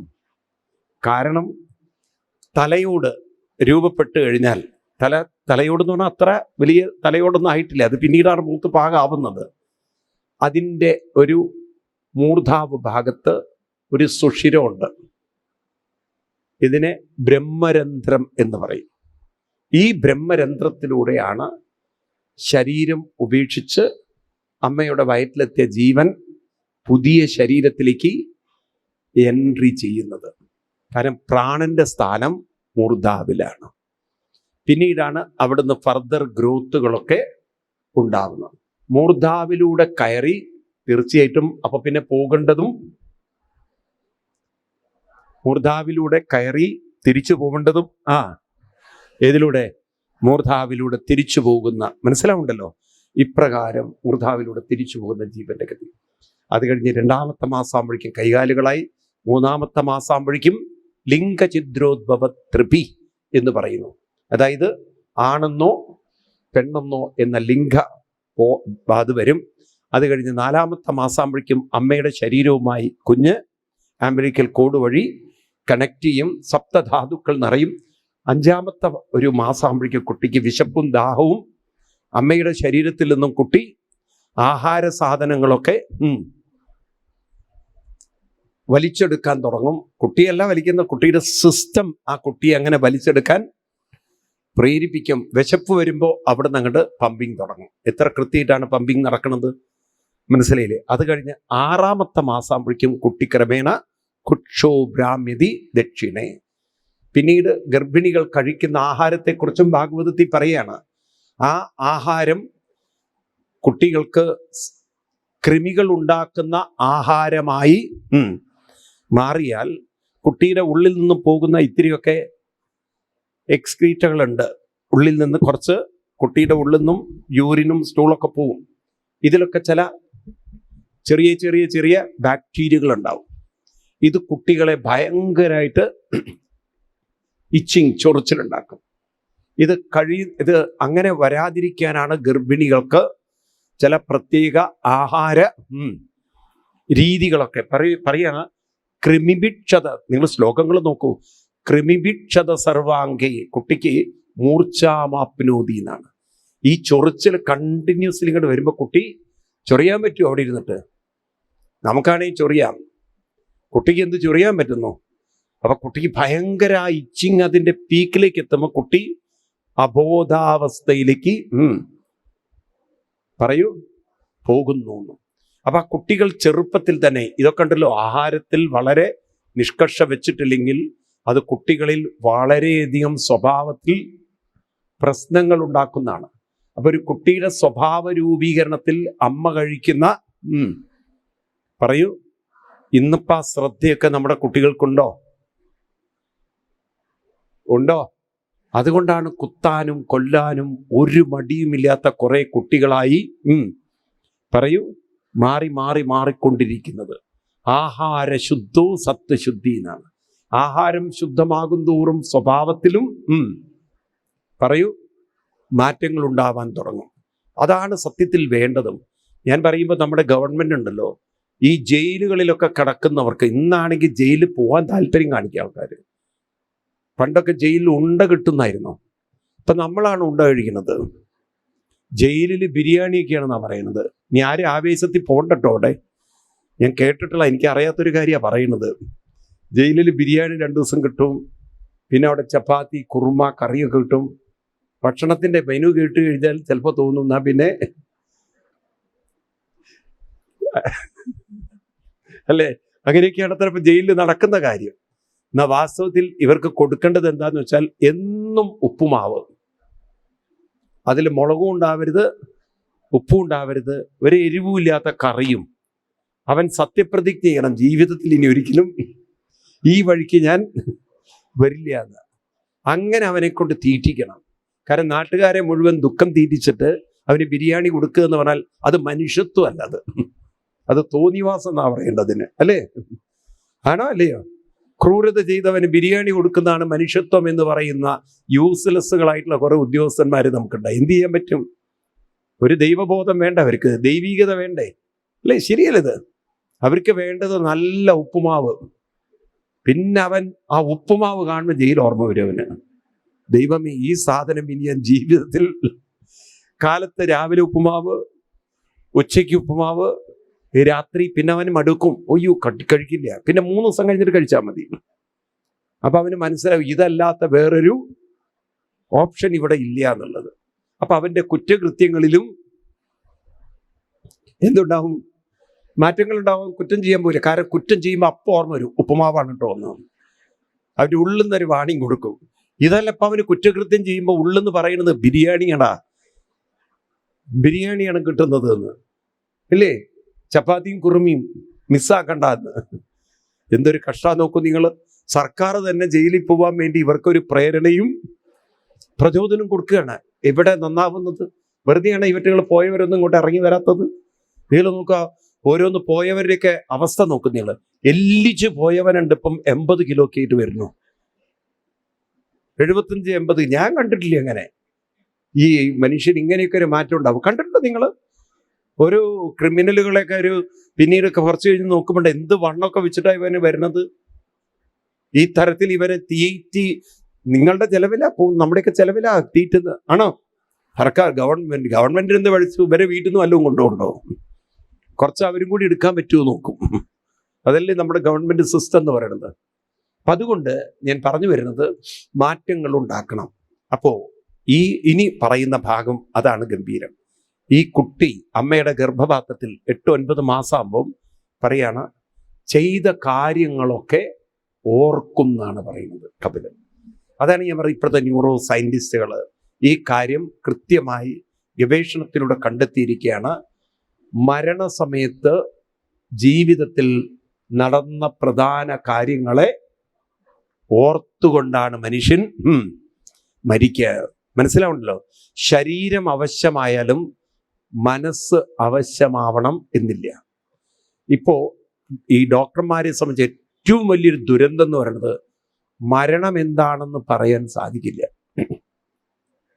കഴിഞ്ഞ 2 ആഴ്ച മുമ്പാണ് കണ്ണൂരിൽ ഒരുത്തൻ മരിച്ചു എന്നും പറഞ്ഞിട്ട് ഓൾമോസ്റ്റ് അവനെ മോർച്ചറി കൊണ്ടുപോയി ഇട്ടതാണ്. കുറച്ച് കഴിഞ്ഞപ്പോഴാണ് അവൻ വർത്തമാനം പറയാൻ തുടങ്ങിയത്. ഒരു നിമിഷം കൊണ്ട് അവൻ തിരിച്ചു ബോധത്തിലേക്ക് വരിക. അപ്പൊ തലയ്ക്കകത്ത് എന്താ സംഭവിക്കുന്നതെന്ന് പലർക്കും അറിയില്ല. മനസ്സിലായില്ലേ? ഈ കാലിക്കറ്റ് മെഡിക്കൽ കോളേജിൽ പണ്ട് ഒരു സംഭവം നടന്നത്, ഒരു പയ്യൻ സൂയിസൈഡ് ചെയ്തു. സൂയിസൈഡ് ചെയ്ത് വൈകുന്നേരത്തെയാണ് അവൻ്റെ ബോഡി അവർ കൊണ്ടുവന്ന് രാത്രി ഇപ്പോഴും പോസ്റ്റ്മോർട്ടം ഡിപ്പാർട്ട്മെൻറ്റ് അടച്ചു കഴിഞ്ഞു. അപ്പോൾ ഇവനെ മോർച്ചറി കൊണ്ട് കടത്തി. ആ മോർച്ചറിയിലാണെങ്കിലോ ബർത്തൊക്കെ ഫുള്ളായിരുന്നു, ഭയങ്കര റിസർവേഷൻ ആയിരുന്നു. ഫസ്റ്റ് ക്ലാസ്സും സെക്കൻഡ് ക്ലാസ്സും തേർഡ് ക്ലാസ്സും എല്ലാ റോയിലും ഫുള്ളായിരുന്നു ആൾക്കാർ. അപ്പോൾ ഇവനെ താഴെയാണ് അവർ കടത്തിയത്, അവിടെ സ്പേസ് ഉണ്ടായിരുന്നുള്ളൂ. അങ്ങനെ അന്ന് പോയി പിറ്റേ ദിവസം കാലത്ത് വാച്ച്മാൻ വന്ന് തുറക്കുമ്പോണ്ട് ഇവൻ അയ്യപ്പസ്വാമിയെ പോലെ ഇരിക്കുന്നു. സിൻമുദ്രയ്ക്ക് അവൻ കുനിഞ്ഞിരിക്കുകയാണ്. മൂക്കിൽ മാത്രം പഞ്ഞിയില്ല എന്ന് മാത്രം. കാരണം അവിടെ ഇവിടെയൊക്കെ കെട്ടും പൂട്ടിയിട്ടില്ല ഇരിക്കുന്നത്. അയ്യപ്പസ്വാമിക്ക് ഉണ്ടല്ലോ ഒരു യോഗ ബെൽറ്റൊക്കെ, ഇതുപോലെ ഇവനൊക്കെ കെട്ടിട്ടിട്ടാണ് ഇരിക്കുന്നത്. ഈ വാച്ച്മാൻ പേടിച്ചു പോയി. അയാൾ ജീവനും കൊണ്ടുകൂടി അവിടെ നിന്ന്. ഇതിങ്ങനെ ഒരു പ്രേതത്തെ ആദ്യമായിട്ടാണ് കണ്ടത്. പിന്നെ നോക്കുമ്പോഴാണ് മനസ്സിലായി ഇവൻ്റെ ഒരു നെർവ് സ്റ്റക്കായി പോയത്. അവൻ മരിച്ചു എന്ന് വിചാരിച്ചതാണ്. അതേ മോർച്ചറി കൊണ്ടുപോയിട്ട് അവൻ്റെ തലയിലെടുത്ത് നോക്കൂ. എങ്ങാനും പോസ്റ്റ്മോർട്ടം ഡിപ്പാർട്ട്മെൻറ്റ് അടച്ചില്ലായിരുന്നെങ്കിൽ ഇവനെ ജീവനോടെ വെട്ടിപ്പൊളിച്ചിട്ടുണ്ടാവും. കാരണം ചില നെർവുകൾ സ്റ്റക്കായാൽ ഹൃദയം നിന്നു, ബ്രെയിൻ പ്രവർത്തനം ഇല്ല തോന്നും, ലങ്സ് പ്രവർത്തിക്കില്ല. അപ്പോ ഇവരൊരു നിഗമനത്തിലേക്ക് എത്തുകയാണ്. ആള് ഇവനാണെങ്കിൽ തണുത്ത്, മോർച്ചറി ഭയങ്കര എക്സ്ട്രാ കൂളല്ലേ, തണുത്ത് വിറച്ചിട്ട് ഇവൻ എണീറ്റ് നിന്ന് പോയതാണ്. രാവിലെ പിന്നെ നോക്കുമ്പോൾ ഇവര് കണ്ടുപിടിച്ച് മരിച്ചിട്ടില്ല. ഇങ്ങനെ എത്ര കേസുകൾ. അപ്പോ ഒരു കാര്യം മനസ്സിലാക്കുക, ഇവിടെ കപിലൻ പറയണു, ജനിക്കുന്നതിന് മുമ്പും ചില കാര്യങ്ങൾ കൃത്യമായി മനുഷ്യൻ ഓർക്കുന്നതാണ്. ഇവിടെ താൻ ചെയ്ത ജീവിതത്തിലെ ഓരോ കാര്യങ്ങൾ ഓർത്തുകൊണ്ട് ആ ജീവന്റെ ഒരു സ്തുതിയുണ്ട് ഗർഭപാത്രത്തിൽ ഇരുന്നിട്ട്. കപിലൻ അത് ഗംഭീരമായിട്ട് ഇവിടെ 31-ാം അധ്യായത്തിൽ എഴുതി വെച്ചിരിക്കുകയാണ്.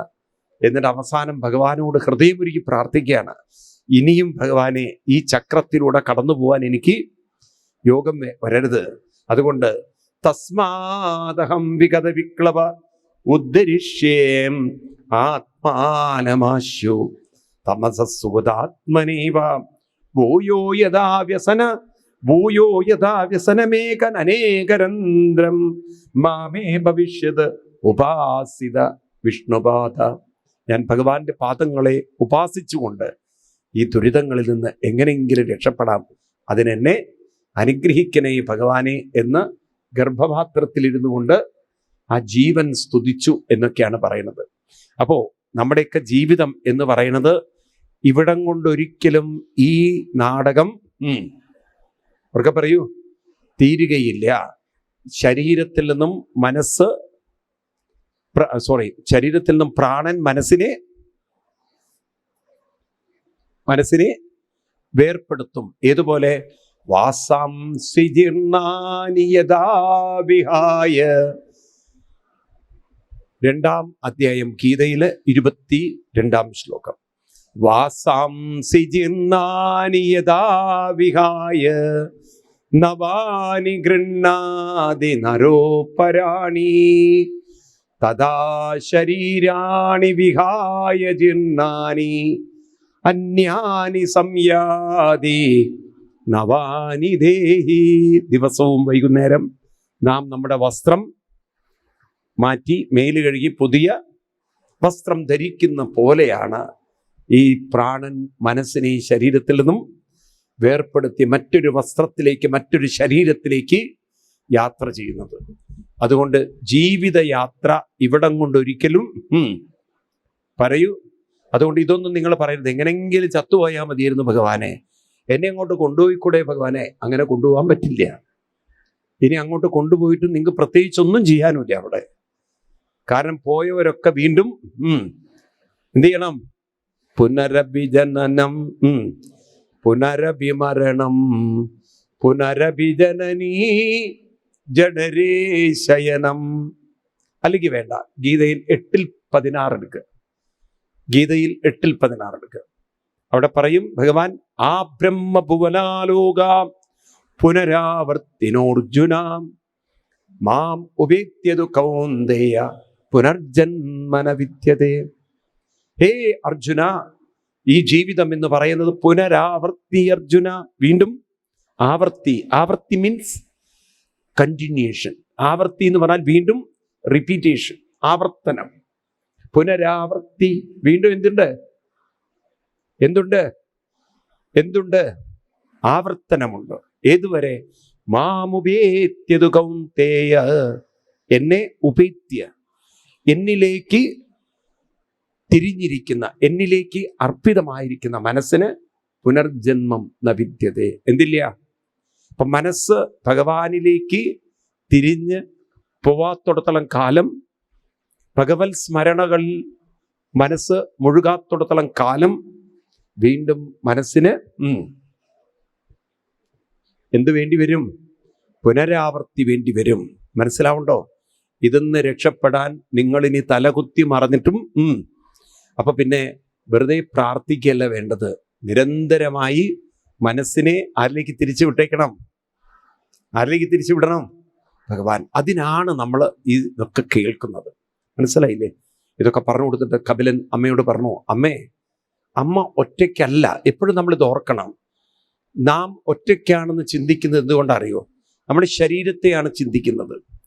നിങ്ങളെപ്പോഴും നിങ്ങൾ എന്ന് പറയുന്നത് ഒരു അനന്തബോധത്തിൻ്റെ ഒരു അംശമാണ്. അതായത് നിങ്ങളെ ഉണർത്താൻ ആരുണ്ടാവണം?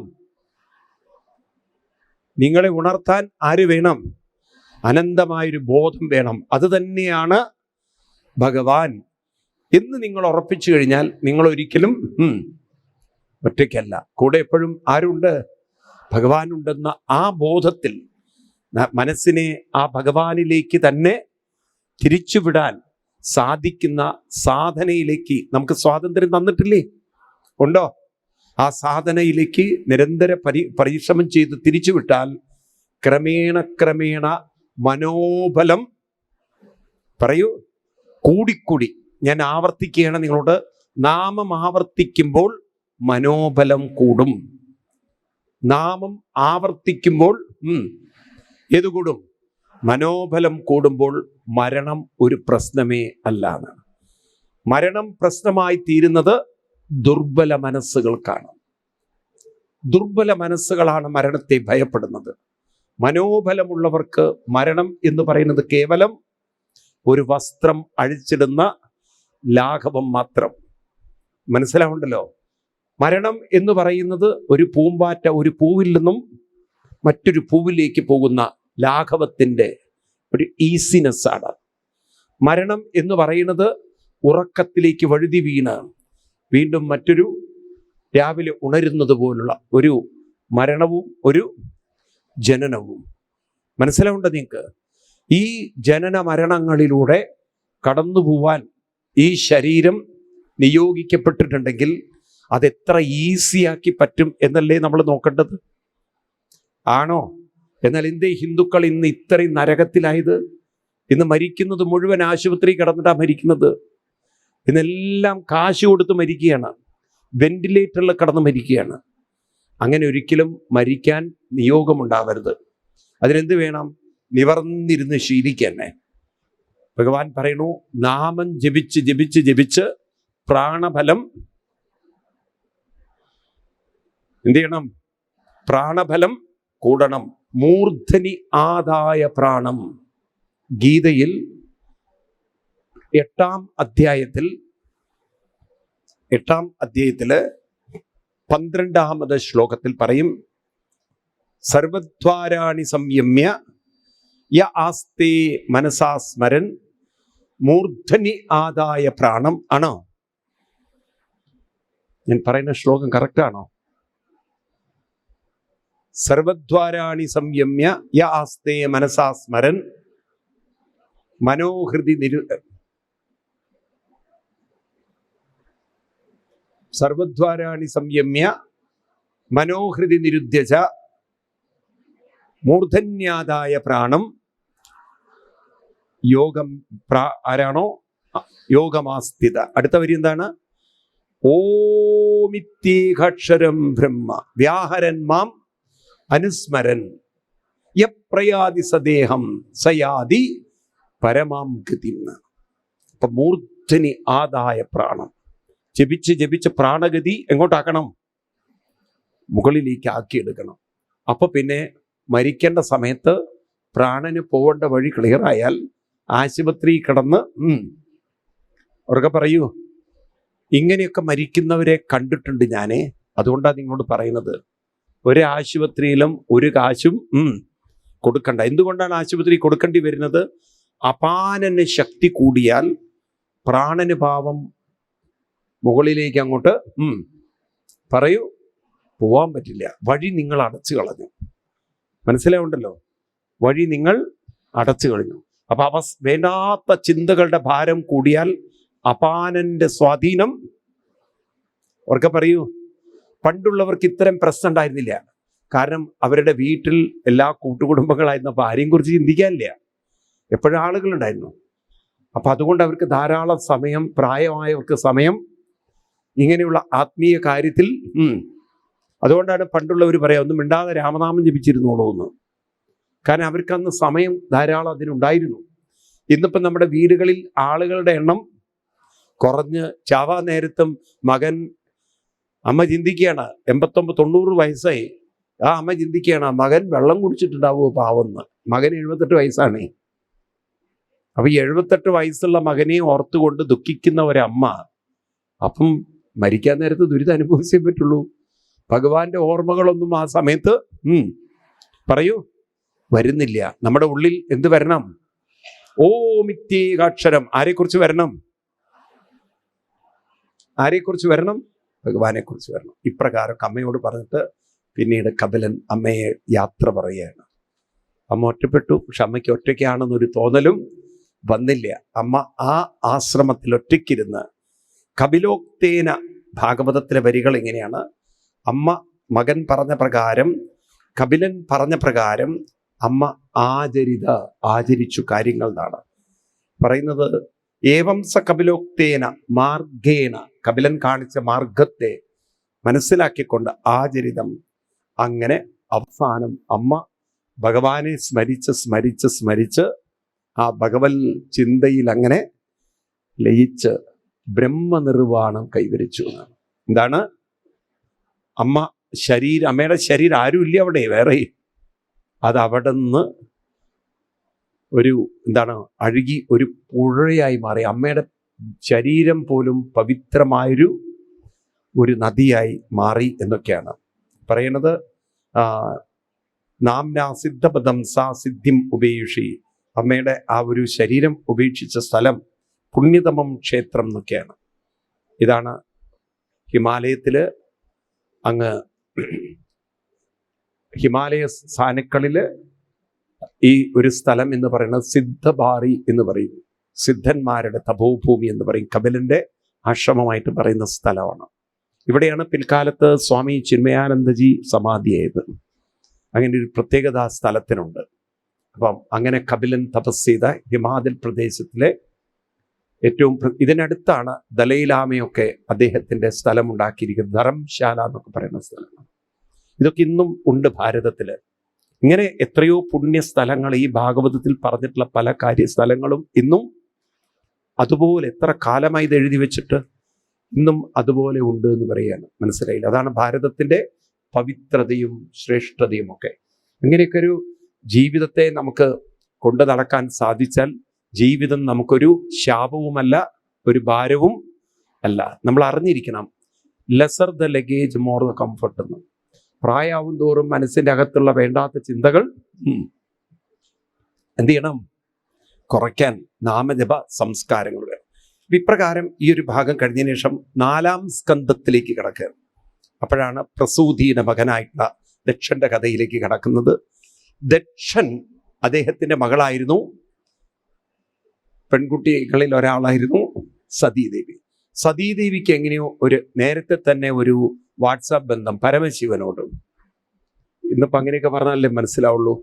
അങ്ങോട്ടും ഇങ്ങോട്ടും ലൈക്ക് അടിച്ചു, അങ്ങോട്ടും ഇങ്ങോട്ടും മെസ്സേജുകളൊക്കെ അയച്ച അവസാനം സതീദേവിക്ക് ഒരൊറ്റ വാശി, നിന്ന നിൽപ്പിൽ അവളൊരു വാശി പറഞ്ഞു. എന്ത്? ഞാൻ വിവാഹം കഴിക്കുകയാണെങ്കിൽ ആരെ മാത്രമേ കിട്ടുള്ളൂ? പരമശിവനെ മാത്രമേ കിട്ടുള്ളൂ. അച്ഛൻ പറഞ്ഞു, വേണ്ട മോളെ, പരമശിവനെ കല്യാണം കഴിച്ചാൽ ഒരു രക്ഷയില്ല. കാരണം ഒന്നാമത് ശിവൻ ഫൈനാൻഷ്യലി അത്ര സ്ട്രോങ് അല്ല. പരമശിവൻ എന്തെങ്കിലും ഒരു ആവശ്യം വന്നാൽ കയ്യിലുള്ള ഒരു സാധനം ബാങ്കുകാർ എടുക്കില്ല. പരമശിവൻ ഒന്ന് ബാങ്കിൽ പോയി കഴിഞ്ഞാൽ പാമ്പ്, ശൂലം, ഡമരു അങ്ങനെയുള്ള സാധനങ്ങളൊക്കെയാണ് പരമശിവൻ. അതുകൊണ്ട് ദേവി വിഷ്ണു ഭഗവാൻ മതി. എനിക്ക് വേണ്ട, എനിക്കാരും മതി. എനിക്ക് പരമശിവനല്ലാത്ത ഒരാളോട് ഞാൻ പ്രണയമില്ല. സതീദേവിയെ സമ്മതിക്കണം. കാരണം ഫിനാൻഷ്യലി സൗണ്ട് അല്ലാത്ത ഒരാളെ അങ്ങനെ സ്വീകരിക്കൽ അത്ര എളുപ്പമാണോ? ഇന്നിപ്പോൾ അതൊക്കെ നോക്കിയിട്ടാണ് കല്യാണം കഴിക്കുക, അല്ലേ? അത് കല്യാണ ബ്രോക്കർമാർ പറ്റിക്കുന്നു. ഇപ്പം പിന്നെ കല്യാണ ബ്രോക്കർമാരല്ലേ, പണ്ടായിരുന്നു ബ്രോക്കർമാർ പറ്റിച്ചുകൊണ്ടിരുന്ന ആൾക്കാരെ. കെട്ടാൻ പോകുന്ന പയ്യൻ സാമ്പത്തികമായി ഉയർന്ന സ്റ്റേജിലാണത്രേ. ചെന്ന് നോക്കുമ്പോൾ ഭയങ്കര ദരിദ്രവാസിയാണ്. ആ ബ്രോക്കറെ പിടിച്ചു ചോദിച്ചു, താനെന്താ പറഞ്ഞത്? ഉയർന്ന ഇവന്റെ ചുറ്റുപാട് സാമ്പത്തികം ഉയർന്നാണ്. ഇവന്റെ വീടിന് ചുറ്റും Canara bank, syndicate bank, state bank of India കെട്ടിടങ്ങളുടെ ഇടയിലാണ് ഇവന്റെ ചെറ്റക്കുടിലിരിക്കുന്നത്.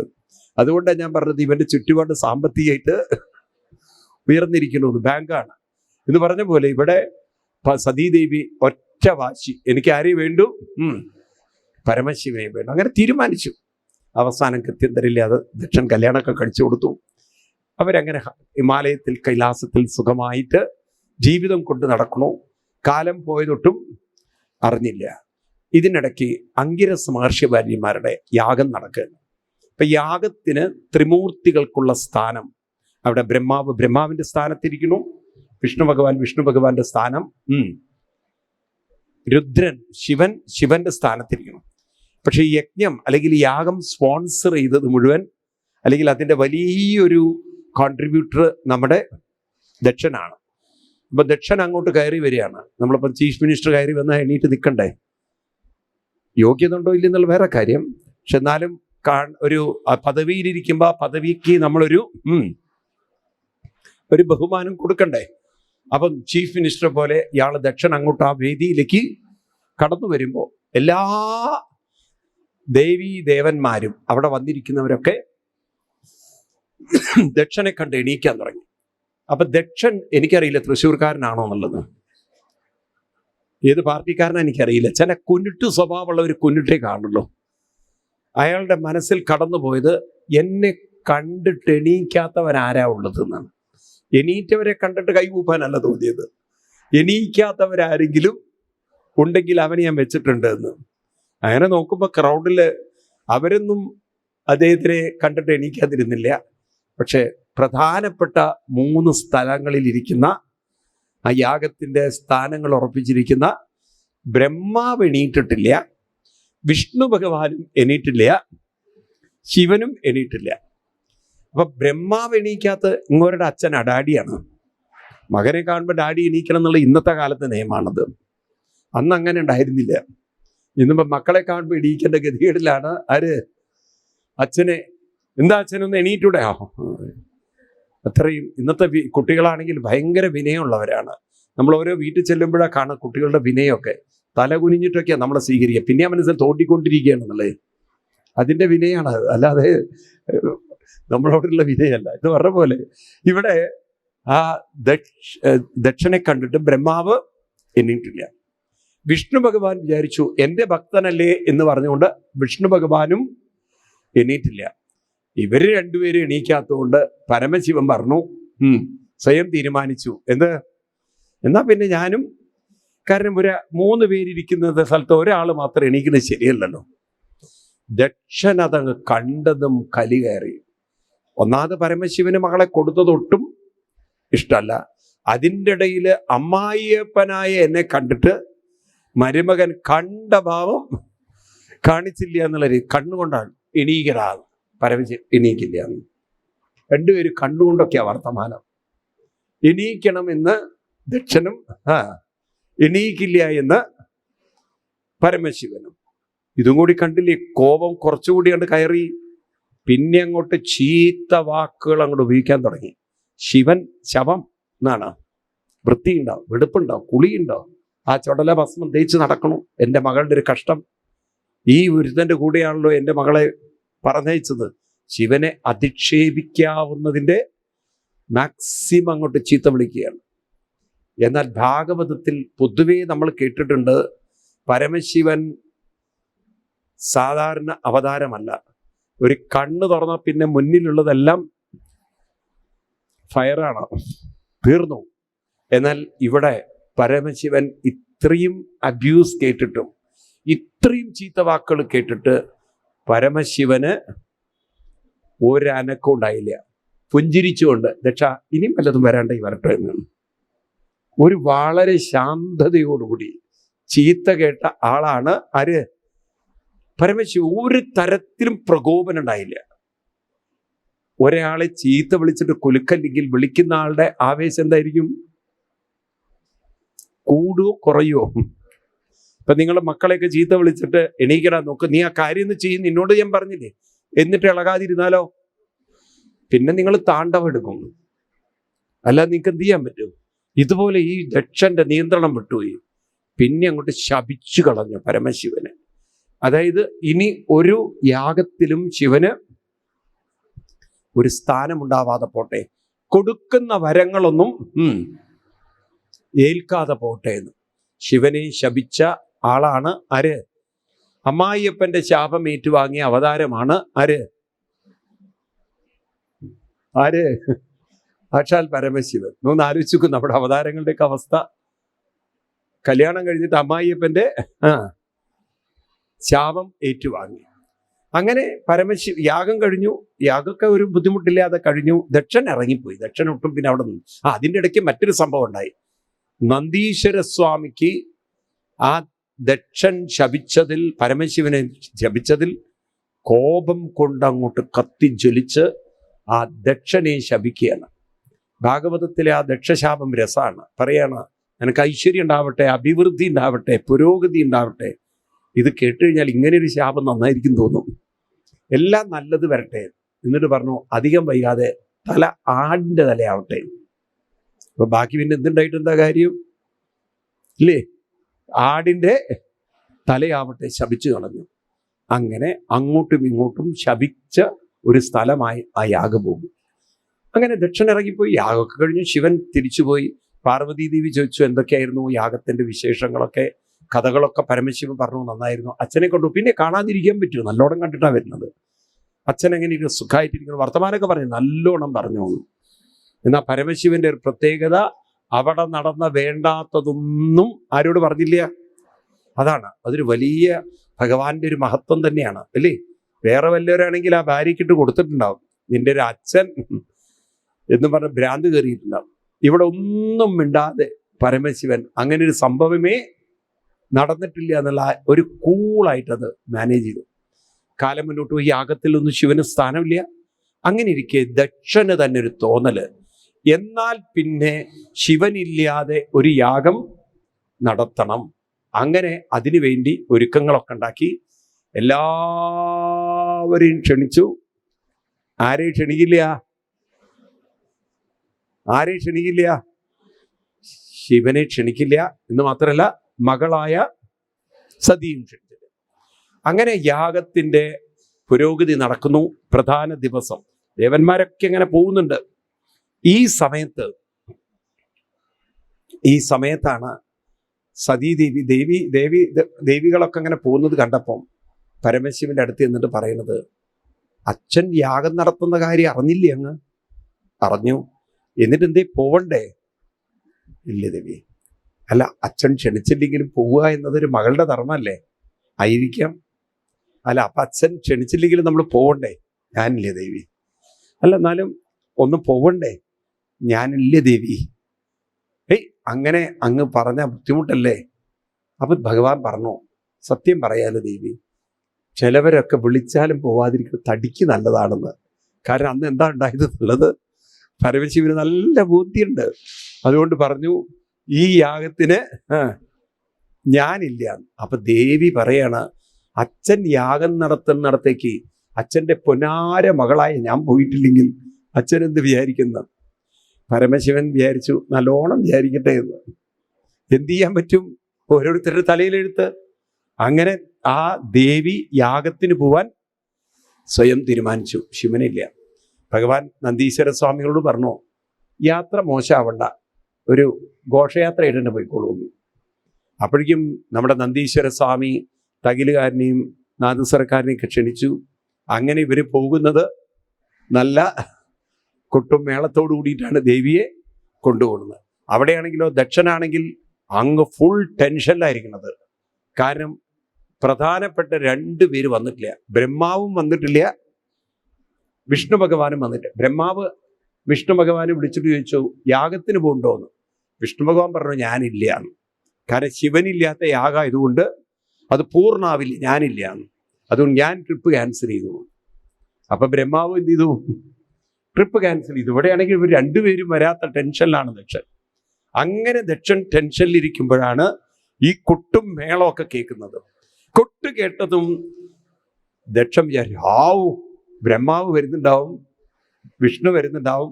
ബൊക്കയും മാലയൊക്കെ ആയിട്ട് ഓടുമ്പോഴാണ് തൻ്റെ അടുത്തേക്ക് ഓടി വരുന്ന സതിയെ കാണുന്നത്.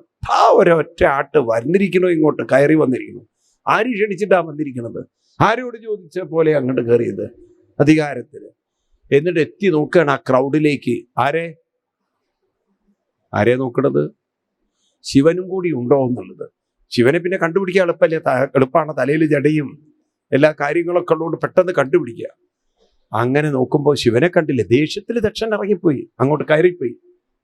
അവിടെ വെച്ച് പിന്നെ സതീദേവി യാഗശാലയിലേക്ക് കടക്കുന്നതും നന്ദീശ്വര സ്വാമി അപ്പോഴാണ് പറയുന്നത്, പണ്ട് യാഗസ്ഥലത്ത് എന്തൊക്കെയാണ് നടന്ന കാര്യങ്ങൾ സതീദേവിക്ക് മനസ്സിലായി. ഇത് ശിവനെ ഇൻസൾട്ട് ചെയ്യാൻ വേണ്ടി, അതായത് ശിവനില്ലാതൊരു യാഗം നടത്താൻ പറ്റുമെന്ന് ഒരു അഹങ്കാരത്തിൽ കാണിച്ചു കൊടുക്കാൻ വേണ്ടി ദക്ഷൻ കരുതിക്കൂട്ടി ഉണ്ടാക്കിയ കാര്യമാണ്. ഇതിൻ്റെ ലക്ഷ്യം ശിവനെ ഇൻസൾട്ട് ചെയ്ത് മാത്രമാണ്. അതങ്ങോട്ട് നെഞ്ചിൽ കൊണ്ടില്ലേ. പരമശിവനോട് ഞാൻ വെറുതെ ഒരു എടുത്തുചാട്ടത്തിൽ ആവേശത്തിൽ യാത്രയും പറഞ്ഞു പോന്നു, എൻ്റെ അച്ഛൻ പൊന്നാര അച്ഛനാണെന്ന്. എന്നിട്ട് ഈ മനുഷ്യൻ്റെ പെരുമാറ്റം കണ്ടില്ലേ, എന്തിനു വേണ്ടിയിട്ടാണ് യാഗം നടത്തുന്നത്? ആ ശിവനെ അധിക്ഷേപിച്ചുകൊണ്ട്, പരിഹസിച്ചുകൊണ്ട്, നിന്ദിച്ചുകൊണ്ട് എന്ത് ഗതി അയാൾക്കുണ്ടാവാൻ പോകും? അതുകൊണ്ട് ആ ശിവനോട് ഞാൻ ചെയ്തതൊട്ടും ശരിയായില്ല. ഭഗവാനോട് ഇങ്ങനെ ഞാൻ പെർമിഷൻ ഇല്ലാതെ, ഭഗവാന്റെ ആ ഒരു കൂട്ടാതെ ഞാൻ ഭഗവാനെ പറഞ്ഞത് അനുസരിക്കാമായിരുന്നു. ഭഗവാൻ വരുന്നില്ല പറഞ്ഞാൽ ഞാനും വരരുതായിരുന്നു. ഞാനൊരു അനുസരണക്കേട് കാണിച്ചില്ലേ, അതുകൊണ്ട് തിരിച്ച് ഞാൻ ഇനി അങ്ങോട്ട് പോവാൻ ആഗ്രഹിക്കുന്നില്ല എന്ന് പറഞ്ഞ് ആ യാഗാഗ്നിയിലേക്ക് ദേവി ചാടി. നോക്കണം, സാക്ഷാൽ പരമശിവന്റെ പത്നി പോലും ഇങ്ങനൊരു ശരീരം ഉപേക്ഷിക്കുന്നത്. അത് കഴിഞ്ഞ് പിന്നീട് അവിടുന്ന് ഈ വിവരം ശിവൻ അറിയുന്നതും തൻ്റെ ജടയെടുത്തടിക്കുന്നതും അതിൽ നിന്ന് വീരഭദ്രൻ വരുന്നതും ഒരു കൊടുങ്കാറ്റ് പോലെ വീരഭദ്രൻ അങ്ങോട്ട് പോകുന്നതും, പണ്ട് ദക്ഷൻ ശിവനെ കളിയാക്കുമ്പോൾ ആരൊക്കെ കൂടി നിന്ന് കളിയാക്കിയിട്ടുണ്ടോ അവർക്കൊക്കെ ഓരോ ശിക്ഷ. പൂഷാവ് ഒരുത്തൻ പല്ലിളിച്ച് കാണിച്ച് ചിരിച്ചിരുന്നത്രേ പണ്ട് ശിവനെ കളിയാക്കുമ്പോൾ. അവൻ്റെ പല്ലിൻ്റെ സെറ്റ് അങ്ങോട്ട് തട്ടിയെടുത്തു. ഇത് നന്ദീശ്വര സ്വാമി കൊടുക്കും, ഓം പല്ലായ സ്വാഹം ഹോമകുണ്ടത്തിൽ കൊണ്ട്. ഒരുതൻ്റെ താടി ഉരുകി ചിരിച്ചിരുന്നു, അവൻ്റെ താടി അങ്ങനെ തന്നെ സ്ഥലത്ത് കൊടുക്കും, താടിയായ സ്വാഹ. നെയ്യൊഴിക്കേണ്ട സ്ഥലത്താണ് ഏത്? താടിയും മുടിയും മീശയും പല്ലും കണ്ണു വരെ എടുത്തു കൊണ്ടുപോയിട്ടു ഓരോരുത്തരുടെയും. അങ്ങനെയൊക്കെ ആ ഹോമം കൊണ്ടും കൊളാക്കി. അത് കഴിഞ്ഞ് ഒരു ഉത്തരവാദിത്വം വീരഭദ്രന് കൊടുത്തിരിക്കുന്നത് തല മാറ്റി എന്താക്കണം, ആടിൻ്റെ എങ്ങനെയൊക്കെയോ തല പിഴുതെടുത്തു ദക്ഷൻ്റെ. പിന്നെ ആടിൻ്റെ തല അപ്പോഴേക്കും ആരോ എവിടുന്നോ കൊണ്ടു കൊടുത്തു. അങ്ങനെ ആദ്യത്തെ തല മാറ്റിവെക്കൽ ശസ്ത്രക്രിയയാണ്. ഇപ്പം മുട്ടല്ലേ മാറ്റി വെക്കാൻ തുടങ്ങിയുള്ള ആൾക്കാർ, ഏതാണ് തല തന്നെ മാറ്റിവെക്കാൻ തുടങ്ങി. ആ തല മാറ്റിവെച്ചതും പെട്ടെന്നൊക്കെ ശരിയായി. ദക്ഷൻ ആടിനെ പോലെ കരയാൻ തുടങ്ങി. അപ്പോഴാണ് ദക്ഷന് ബോധം വന്നത്. ഇവരെല്ലാവരും കൂടി ചേർന്ന് ആ പരമശിവന്റെ അടുത്ത് നിന്ന് ക്ഷമാപണം നടത്തുന്നു. അവിടെ വിഷ്ണു ഭഗവാൻ വന്ന് അവർക്ക് കൊടുക്കുന്ന ഉപദേശമാണ് വളരെ വളരെ ഗംഭീരമായ ഭാഗം.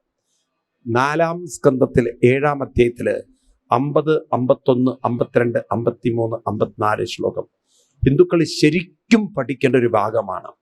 കാരണം നമ്മുടെ പല ഡൗട്ടുകളും മാറിക്കിട്ടാൻ ഈ ഒരു ഭാഗം വളരെ സഹായിക്കും.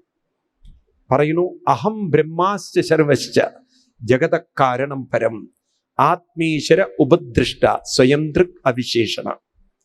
ഇവിടെ ബ്രഹ്മാവ്, വിഷ്ണു, പരമശിവൻ ഇതെല്ലാം ജഗത്തിൻ്റെ കാരണശക്തികളാണ് എന്ന് പറഞ്ഞാൽ എന്താ അർത്ഥം?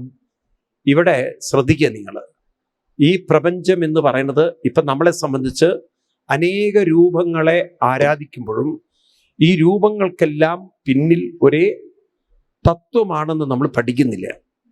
വിഷ്ണു സഹസ്രനാമൊക്കെ ചൊല്ലും നമ്മൾ. ആ വിഷ്ണു സഹസ്രനാമത്തിൽ പറയുന്നുണ്ട്, നമോസ്ത്വനന്തായ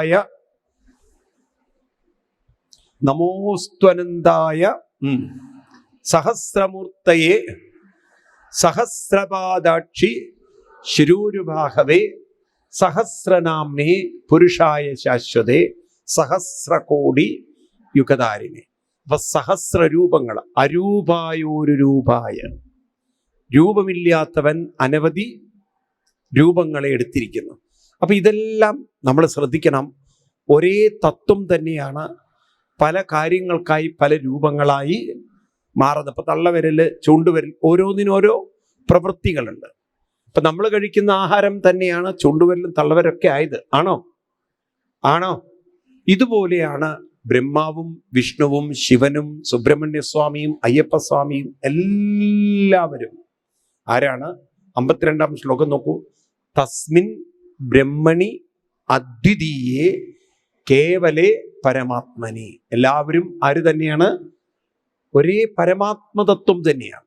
സബ്രഹ്മ സശിവ സഹരി അക്ഷര പരമസ്വരാൻ വ്രതം സത്യം പരം ബ്രഹ്മ പുരുഷം കൃഷ്ണ പിങ്കളം ഊർധ്വരേതം വിരൂപാക്ഷം വിശ്വരൂപായ വൈ നമോ നമ. ഒരേ തത്വം തന്നെയാണ് എല്ലാവരും. പക്ഷെ നമ്മൾ പല രൂപത്തിൽ അവരെ ആരാധിക്കുന്നു, കാണുന്നു എന്ന് മാത്രം. നിങ്ങൾ അയ്യപ്പസ്വാമി എന്ന് വിളിച്ചാലും കൃഷ്ണൻ എന്ന് വിളിച്ചാലും എസൻസ് എല്ലാവരുടെയും അവർക്ക് പറയൂ ഒന്ന് തന്നെയാണ്. ഇവിടെ ആ പരമാത്മാവായിരിക്കുന്ന ഒരേ തത്വത്തെ ആരാണോ പാരക്യബുദ്ധിം കുരുതേ ഏവം ഭൂതേഷു മത്പര, എന്താണ്? ബ്രഹ്മരുദ്രോച്ച ഭൂതാനി ഭേദ അജ്ഞോ അനുപശ്യതീന. ഈ ഭേദം കാണുന്നവര് ആരാണ്? വേറെ വേറെയാണെന്ന് ചിന്തിക്കുന്നവര് അജ്ഞ. അവരാരാണ്? അജ്ഞാനികളാണ്. കാരണം അവർക്കതിൻ്റെ തത്വം, അവർക്കതിൻ്റെ പൊരുൾ അവർക്ക് പറയൂ അറിയില്ല. ഒരു ബേക്കറി ചെന്നാൽ അനവധി പലഹാരമുണ്ട്, പക്ഷെ അതിലുള്ള പഞ്ചസാര എന്ന് പറയുന്നത് ഒരേ ചാക്കിന്ന് എടുത്തതായിരിക്കണം. ആണോ? പറയൂ. അതിലെ മധുരം നമുക്കാർക്കും കണ്ണുകൊണ്ട് കാണാൻ പറ്റില്ല. ഇതുപോലെയാണ് ഈ എസൻസ് നമുക്കാർക്കും കാണാൻ പറ്റുന്നില്ല. ഇത് കാണാൻ ഉൾക്കണ്ടുകൊണ്ട് മാത്രമേ സാധിക്കുള്ളൂ. അപ്പോഴാണ് നമുക്ക് മനസ്സിലാവുക ഇവിടെ ആരും സുപ്പീരിയറുമല്ല, ആരും ഇൻഫീരിയറുമല്ല. വളരെ ശ്രദ്ധിക്കണേ. ഇനി പറയുന്നത് ഒരു ശ്ലോകം കൂടി. യഥാ പുമാന്നസ്വാംഗേഷു ശിരപ്പാണ്യാദിഷു കൊതിൽ പാരക്യബുദ്ധിം കുരുതേ തഥാ ഭൂതേഷു മത്പര. എപ്രകാരമാണോ സ്വന്തം ശരീരത്തിൽ, ഞാൻ ഇതാണ് ആവർത്തിക്കുന്നത് നിങ്ങളോട്, ഒരു കൈത്തണ്ടയിൽ 5 വിരലുകൾ ഒന്നൊന്നിൽ നിന്നും വ്യത്യസ്തമാണെങ്കിൽ ചേർത്ത് കോർത്ത് വെച്ചിരിക്കുന്ന ഒരു കൈത്തണ്ടയിൽ എന്ന പോലെ ഒരു പാരക്യ ബുദ്ധി എന്ന് വെച്ചാൽ ഭേദബുദ്ധി നമ്മൾ കാണിക്കാത്ത പോലെ ഇവിടെ എല്ലാവരിലും ആ ഒരു ഏകത്വം അനുപശ്യത. ഒന്ന് പറയൂ, എന്താണ് ഏകത്വം എന്ന് പറഞ്ഞാൽ? ഇപ്പം നിങ്ങൾ എല്ലാവരും ഉടുത്തിരിക്കുന്ന വസ്ത്രം പല കളറുകളാണ്. പക്ഷെ നിങ്ങൾക്കറിയൂ, ഇത് സൂറത്ത് നിന്നാണ് മെയിൻലി വരുന്നത്. ഇപ്പം എല്ലാം സൂറത്ത് ബേസ്ഡ് ഫാക്ടറികളാണ്. അപ്പം ഈ സൂറത്തിൽ ഇതെത്തുമ്പോൾ കോട്ടൺ നൂലാക്കുന്നു, അത് പിന്നെ സ്പിന്നിങ് മില്ല് പോകുന്നു, അല്ലേ? ഇത് മെഷീൻ തുണികളാക്കുന്നു, പിന്നെയാണ് ഇതിന് ബോർഡർ അടിക്കുന്നതും കളർ അടിക്കുന്നതും ഒക്കെ. ആണോ? ഇതിൻ്റെ യഥാർത്ഥ കളർ ഏതാണ്? ഇതേത് കളറാണ്? എല്ലാം തൂവെള്ള കളറാണ്. ബാക്കിയെല്ലാം അതിൽ പല പല കളറുകൾ അവർക്ക് പറയൂ അടിച്ചിരിക്കുകയാണ്. ആണോ? ആണോ? ഇത് നമുക്ക് മനസ്സിലാക്കാൻ സാധിച്ചാൽ വൈവിധ്യ കളറുകളിലൊക്കെ അതിൻ്റെ അടിസ്ഥാന നിറം വെള്ളയാണ്, ഒരേ നിറമാണെന്ന് മനസ്സിലാക്കുന്ന പോലെ നമ്മളൊക്കെ വ്യത്യസ്തരാണെങ്കിലും അടിസ്ഥാനമായി നമ്മളെല്ലാവരും ഒരേ സത്യം തന്നെയാണ്. ആരും സുപ്പീരിയറുമല്ല, ആരും. അപ്പം മറ്റൊരാളിൽ നിന്ന് സ്നേഹം, മറ്റൊരാളിൽ നിന്ന് ആദരവ് പ്രതീക്ഷിക്കുകയാണോ വേണ്ടത്, അതോ കൊടുക്കുകയാണോ വേണ്ടത്? പറയൂ. ദക്ഷന്റെ സർവനാശത്തിന് എന്താ കാരണമായത്? കൊടുക്കാൻ പഠിച്ചില്ല. മറ്റുള്ളവരിൽ നിന്ന് കിട്ടുമെന്ന് പ്രതീക്ഷിച്ചു, കിട്ടാതെ വന്നപ്പോൾ അസ്വസ്ഥനായി. ഇന്നും അതുതന്നെയാണ് സംഭവിക്കുന്നത്. മനുഷ്യൻ അവൻ്റെ അഹന്തയിൽ, മനുഷ്യൻ അവൻ്റെ സ്വാർത്ഥതയിൽ മറ്റുള്ളവരിൽ നിന്ന് സുഖവും സ്നേഹവും സന്തോഷവും കിട്ടുമെന്ന് പ്രതീക്ഷിക്കുന്നു. അത് കിട്ടാതെ വരുമ്പോൾ അവര് ആത്മനാശം വരുത്തി വയ്ക്കുന്നു. ദക്ഷന് നല്ല കാലത്തിന് ആടിൻ്റെ തലയാണ്, ഇന്ന് മനുഷ്യൻ്റെ കിട്ടുന്നത് കയറിൽ തൂങ്ങുന്ന തലയാണ്. അത്രയും വ്യത്യാസമുള്ളൂ. അപ്പം മനുഷ്യൻ അനാവശ്യമായ പ്രതീക്ഷയിൽ ജീവിച്ചാൽ അത് അവനവൻ്റെ ആത്മനാശത്തിന് അവർക്ക് പറയൂ. ഈ കഥ, ഇന്ന് ഈ പറയുന്ന ഇവിടെ എഴുതി വെച്ചിരിക്കുന്ന കഥ ഇന്ന് സംഭവിക്കുന്ന കഥയാണോ അല്ലയോ? പറയൂ നിങ്ങൾ. ദക്ഷന് മനുഷ്യതല പോയി ആടിൻ്റെ തലയാണ് കിട്ടിയതെങ്കിൽ ഇന്ന് മനുഷ്യന് മനുഷ്യതല കയറിൽ തൂങ്ങുന്ന അവസ്ഥയിലേക്കാണ് മനുഷ്യൻ പോയത്.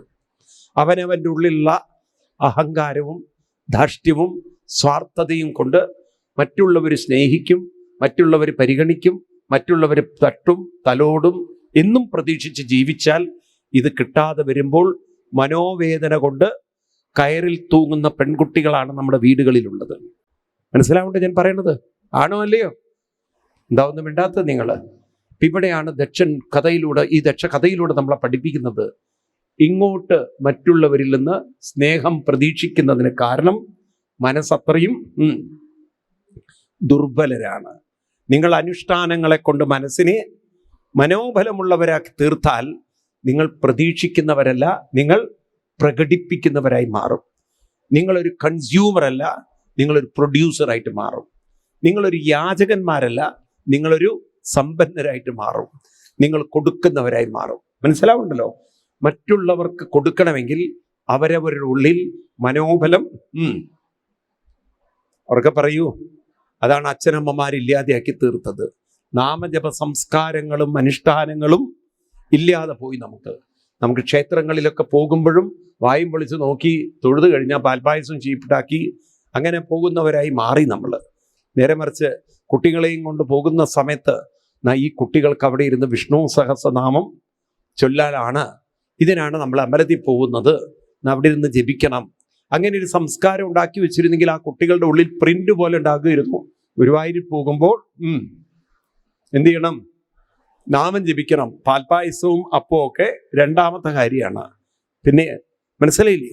ആ നാമജപത്തിന് അവരത്രയും അവർക്ക് പറയൂ പ്രാധാന്യം കൊടുക്കുമായിരുന്നു. നാമസങ്കീർത്തനം യസ്യ സർവപാപ പ്രണാശനം. ഗീതയിൽ 10-ാം അധ്യായത്തില് 25-ാം ശ്ലോകം എടുക്കൂ നിങ്ങൾ. അവിടെ കൃഷ്ണൻ എന്താ പറയുന്നത്? യജ്ഞാനാം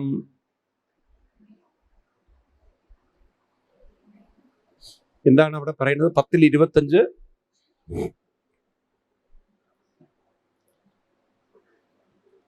ചൊല്ലു. അതൊന്ന് അതിലുണ്ടോ? യജ്ഞാനാം ജപയജ്ഞോസ്മി. രണ്ടാമത്തെ വരിയിൽ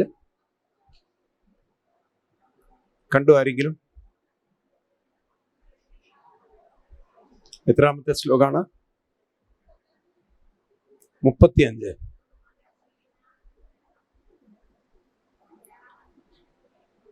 യജ്ഞാനം അത് എത്രാമത്തെ ശ്ലോകം?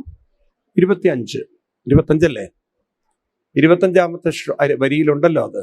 യജ്ഞാനം ജപയജ്ഞോസ്മി. ഏറ്റവും വലിയ ശ്രേഷ്ഠമായ യജ്ഞം ഏതാണ്? ഉറക്കെ പറയൂ. ജപയജ്ഞമാണ്. ആരെങ്കിലും ഇതൊക്കെ പറഞ്ഞു തരുന്നുണ്ടോ? ഒരു അമ്പലത്തിൽ പോയി ചെയ്യേണ്ടത് എന്തായിരുന്നു? ഉറക്കെ പറയൂ. ജപയജ്ഞമായിരുന്നു. അത് ആര് പറഞ്ഞു തന്നിട്ടുണ്ട്? ഏതെങ്കിലും അച്ഛനും വല്ല ബോധമുണ്ടോ? അതുകൊണ്ടല്ലേ മക്കളുടെ ഡാഡി എന്ന് വിളിക്കുന്നത്. മനസ്സിലായില്ലേ? അപ്പോൾ അങ്ങനെ ഒരു അറിവുള്ളവരായിട്ടല്ല നമ്മൾ ഹിന്ദുക്കൾ വളർന്നു വന്നത്. അപ്പം മനോബലമുള്ളവർക്ക് ഒരിക്കലും മറ്റുള്ളവരിൽ നിന്ന് സുഖവും സ്നേഹവും സന്തോഷവും പ്രതീക്ഷിച്ച് യാചകന്മാരായി തീരുകയില്ല. ദുർബലന്മാർ മാത്രമേ യാചിക്കുകയുള്ളൂ. മനസ്സിലായില്ലേ? അങ്ങനെയുള്ളവർക്കേ കിട്ടാതെ വരുമ്പോൾ സങ്കടങ്ങളും ദുഃഖങ്ങളും വിഷമങ്ങളും വേദനകളും പ്രയാസങ്ങളും വന്ന് ജീവിതം താളം തെറ്റുകയുള്ളൂ. നമ്മുടെ കുട്ടികളെ ഇതൊക്കെ നേരത്തെ പഠിപ്പിച്ചിരുന്നെങ്കിൽ ഒരാത്മഹത്യയും നമ്മുടെ ഹിന്ദുക്കളിൽ പറയൂ നിങ്ങൾ ഉണ്ടാവില്ലായിരുന്നു. തൊഴുതു പോയത് കൊണ്ട് ഇത് കിട്ടില്ല. ഇത് ഏതുകൊണ്ട് മാത്രമേ കിട്ടുള്ളൂ? ഏതുകൊണ്ട് മാത്രമേ കിട്ടുള്ളൂ? നാമജപം. ഞാൻ സത്യസന്ധമായിട്ട് ചോദിക്കട്ടെ, നിങ്ങളൊക്കെ എത്രയോ കാലം കുട്ടിക്കാലത്തൊക്കെ അമ്പലത്തിൽ പോയപ്പം ഈ നാമജപത്തിന് ഇത്രയൊക്കെ മഹത്വമുണ്ടെന്ന് ആരെങ്കിലും നമുക്ക് പറഞ്ഞു തന്നിട്ടുണ്ടോ? പറയൂ. അതാണ് നമ്മുടെയൊക്കെ ഒരു കഷ്ടം എന്ന് പറയുന്നത്. ഒരു ഗൈഡൻസ് ഇല്ലാതെ വളരുന്ന സമൂഹമാണ് ആര്? ഹിന്ദുക്കള്. ഈ ഭാഗവതൊന്നും ഇല്ലായിരുന്നെങ്കിൽ നമ്മൾ എന്താ ചെയ്യുക? ഈ തൊഴുതുപോകൽ തന്നെ പോകുമായിരുന്നു. അതാണ് ഈ ഒരു ഭാഗ്യം എന്നൊക്കെ പറയണത്. ജന്മാന്തരേ ഭവിത് പുണ്യം തഥാ ഭാഗവതം ലഭ്യതെന്ന്. മനസ്സിലായില്ലേ? ഇനിയിപ്പോൾ ഉദ്ധവരുടെയൊക്കെ കഥയിൽ നമുക്കത് കാണാൻ സാധിക്കും. ആ നാമജപം കൊണ്ട് ജീവിതത്തെ ധന്യമാക്കിയ ഗോപികമാരുടെ പാദരേണുക്കൾ എടുത്തുകൊണ്ട് തൻ്റെ ശിരസിലിട്ടുകൊണ്ട് വന്ദേ നന്ദഭൃഗ സ്ത്രീണാം പാദരേണും അഭീഷ്ണച യാസാം ഹരികതോൽഗീതം പുനാദി ഭുവനത്രയം എന്നൊക്കെ പറയുന്ന ഉദ്ധവരുടെ ആ ഭാഗങ്ങളൊക്കെ നമുക്ക് ഭാഗവതത്തിൽ 10-ാം സ്കന്ധത്തിൽ 47-ാം ശ്ലോകത്തിലൊക്കെ നമുക്ക് 47-ാം അധ്യായത്തിൽ കാണാൻ സാധിക്കും.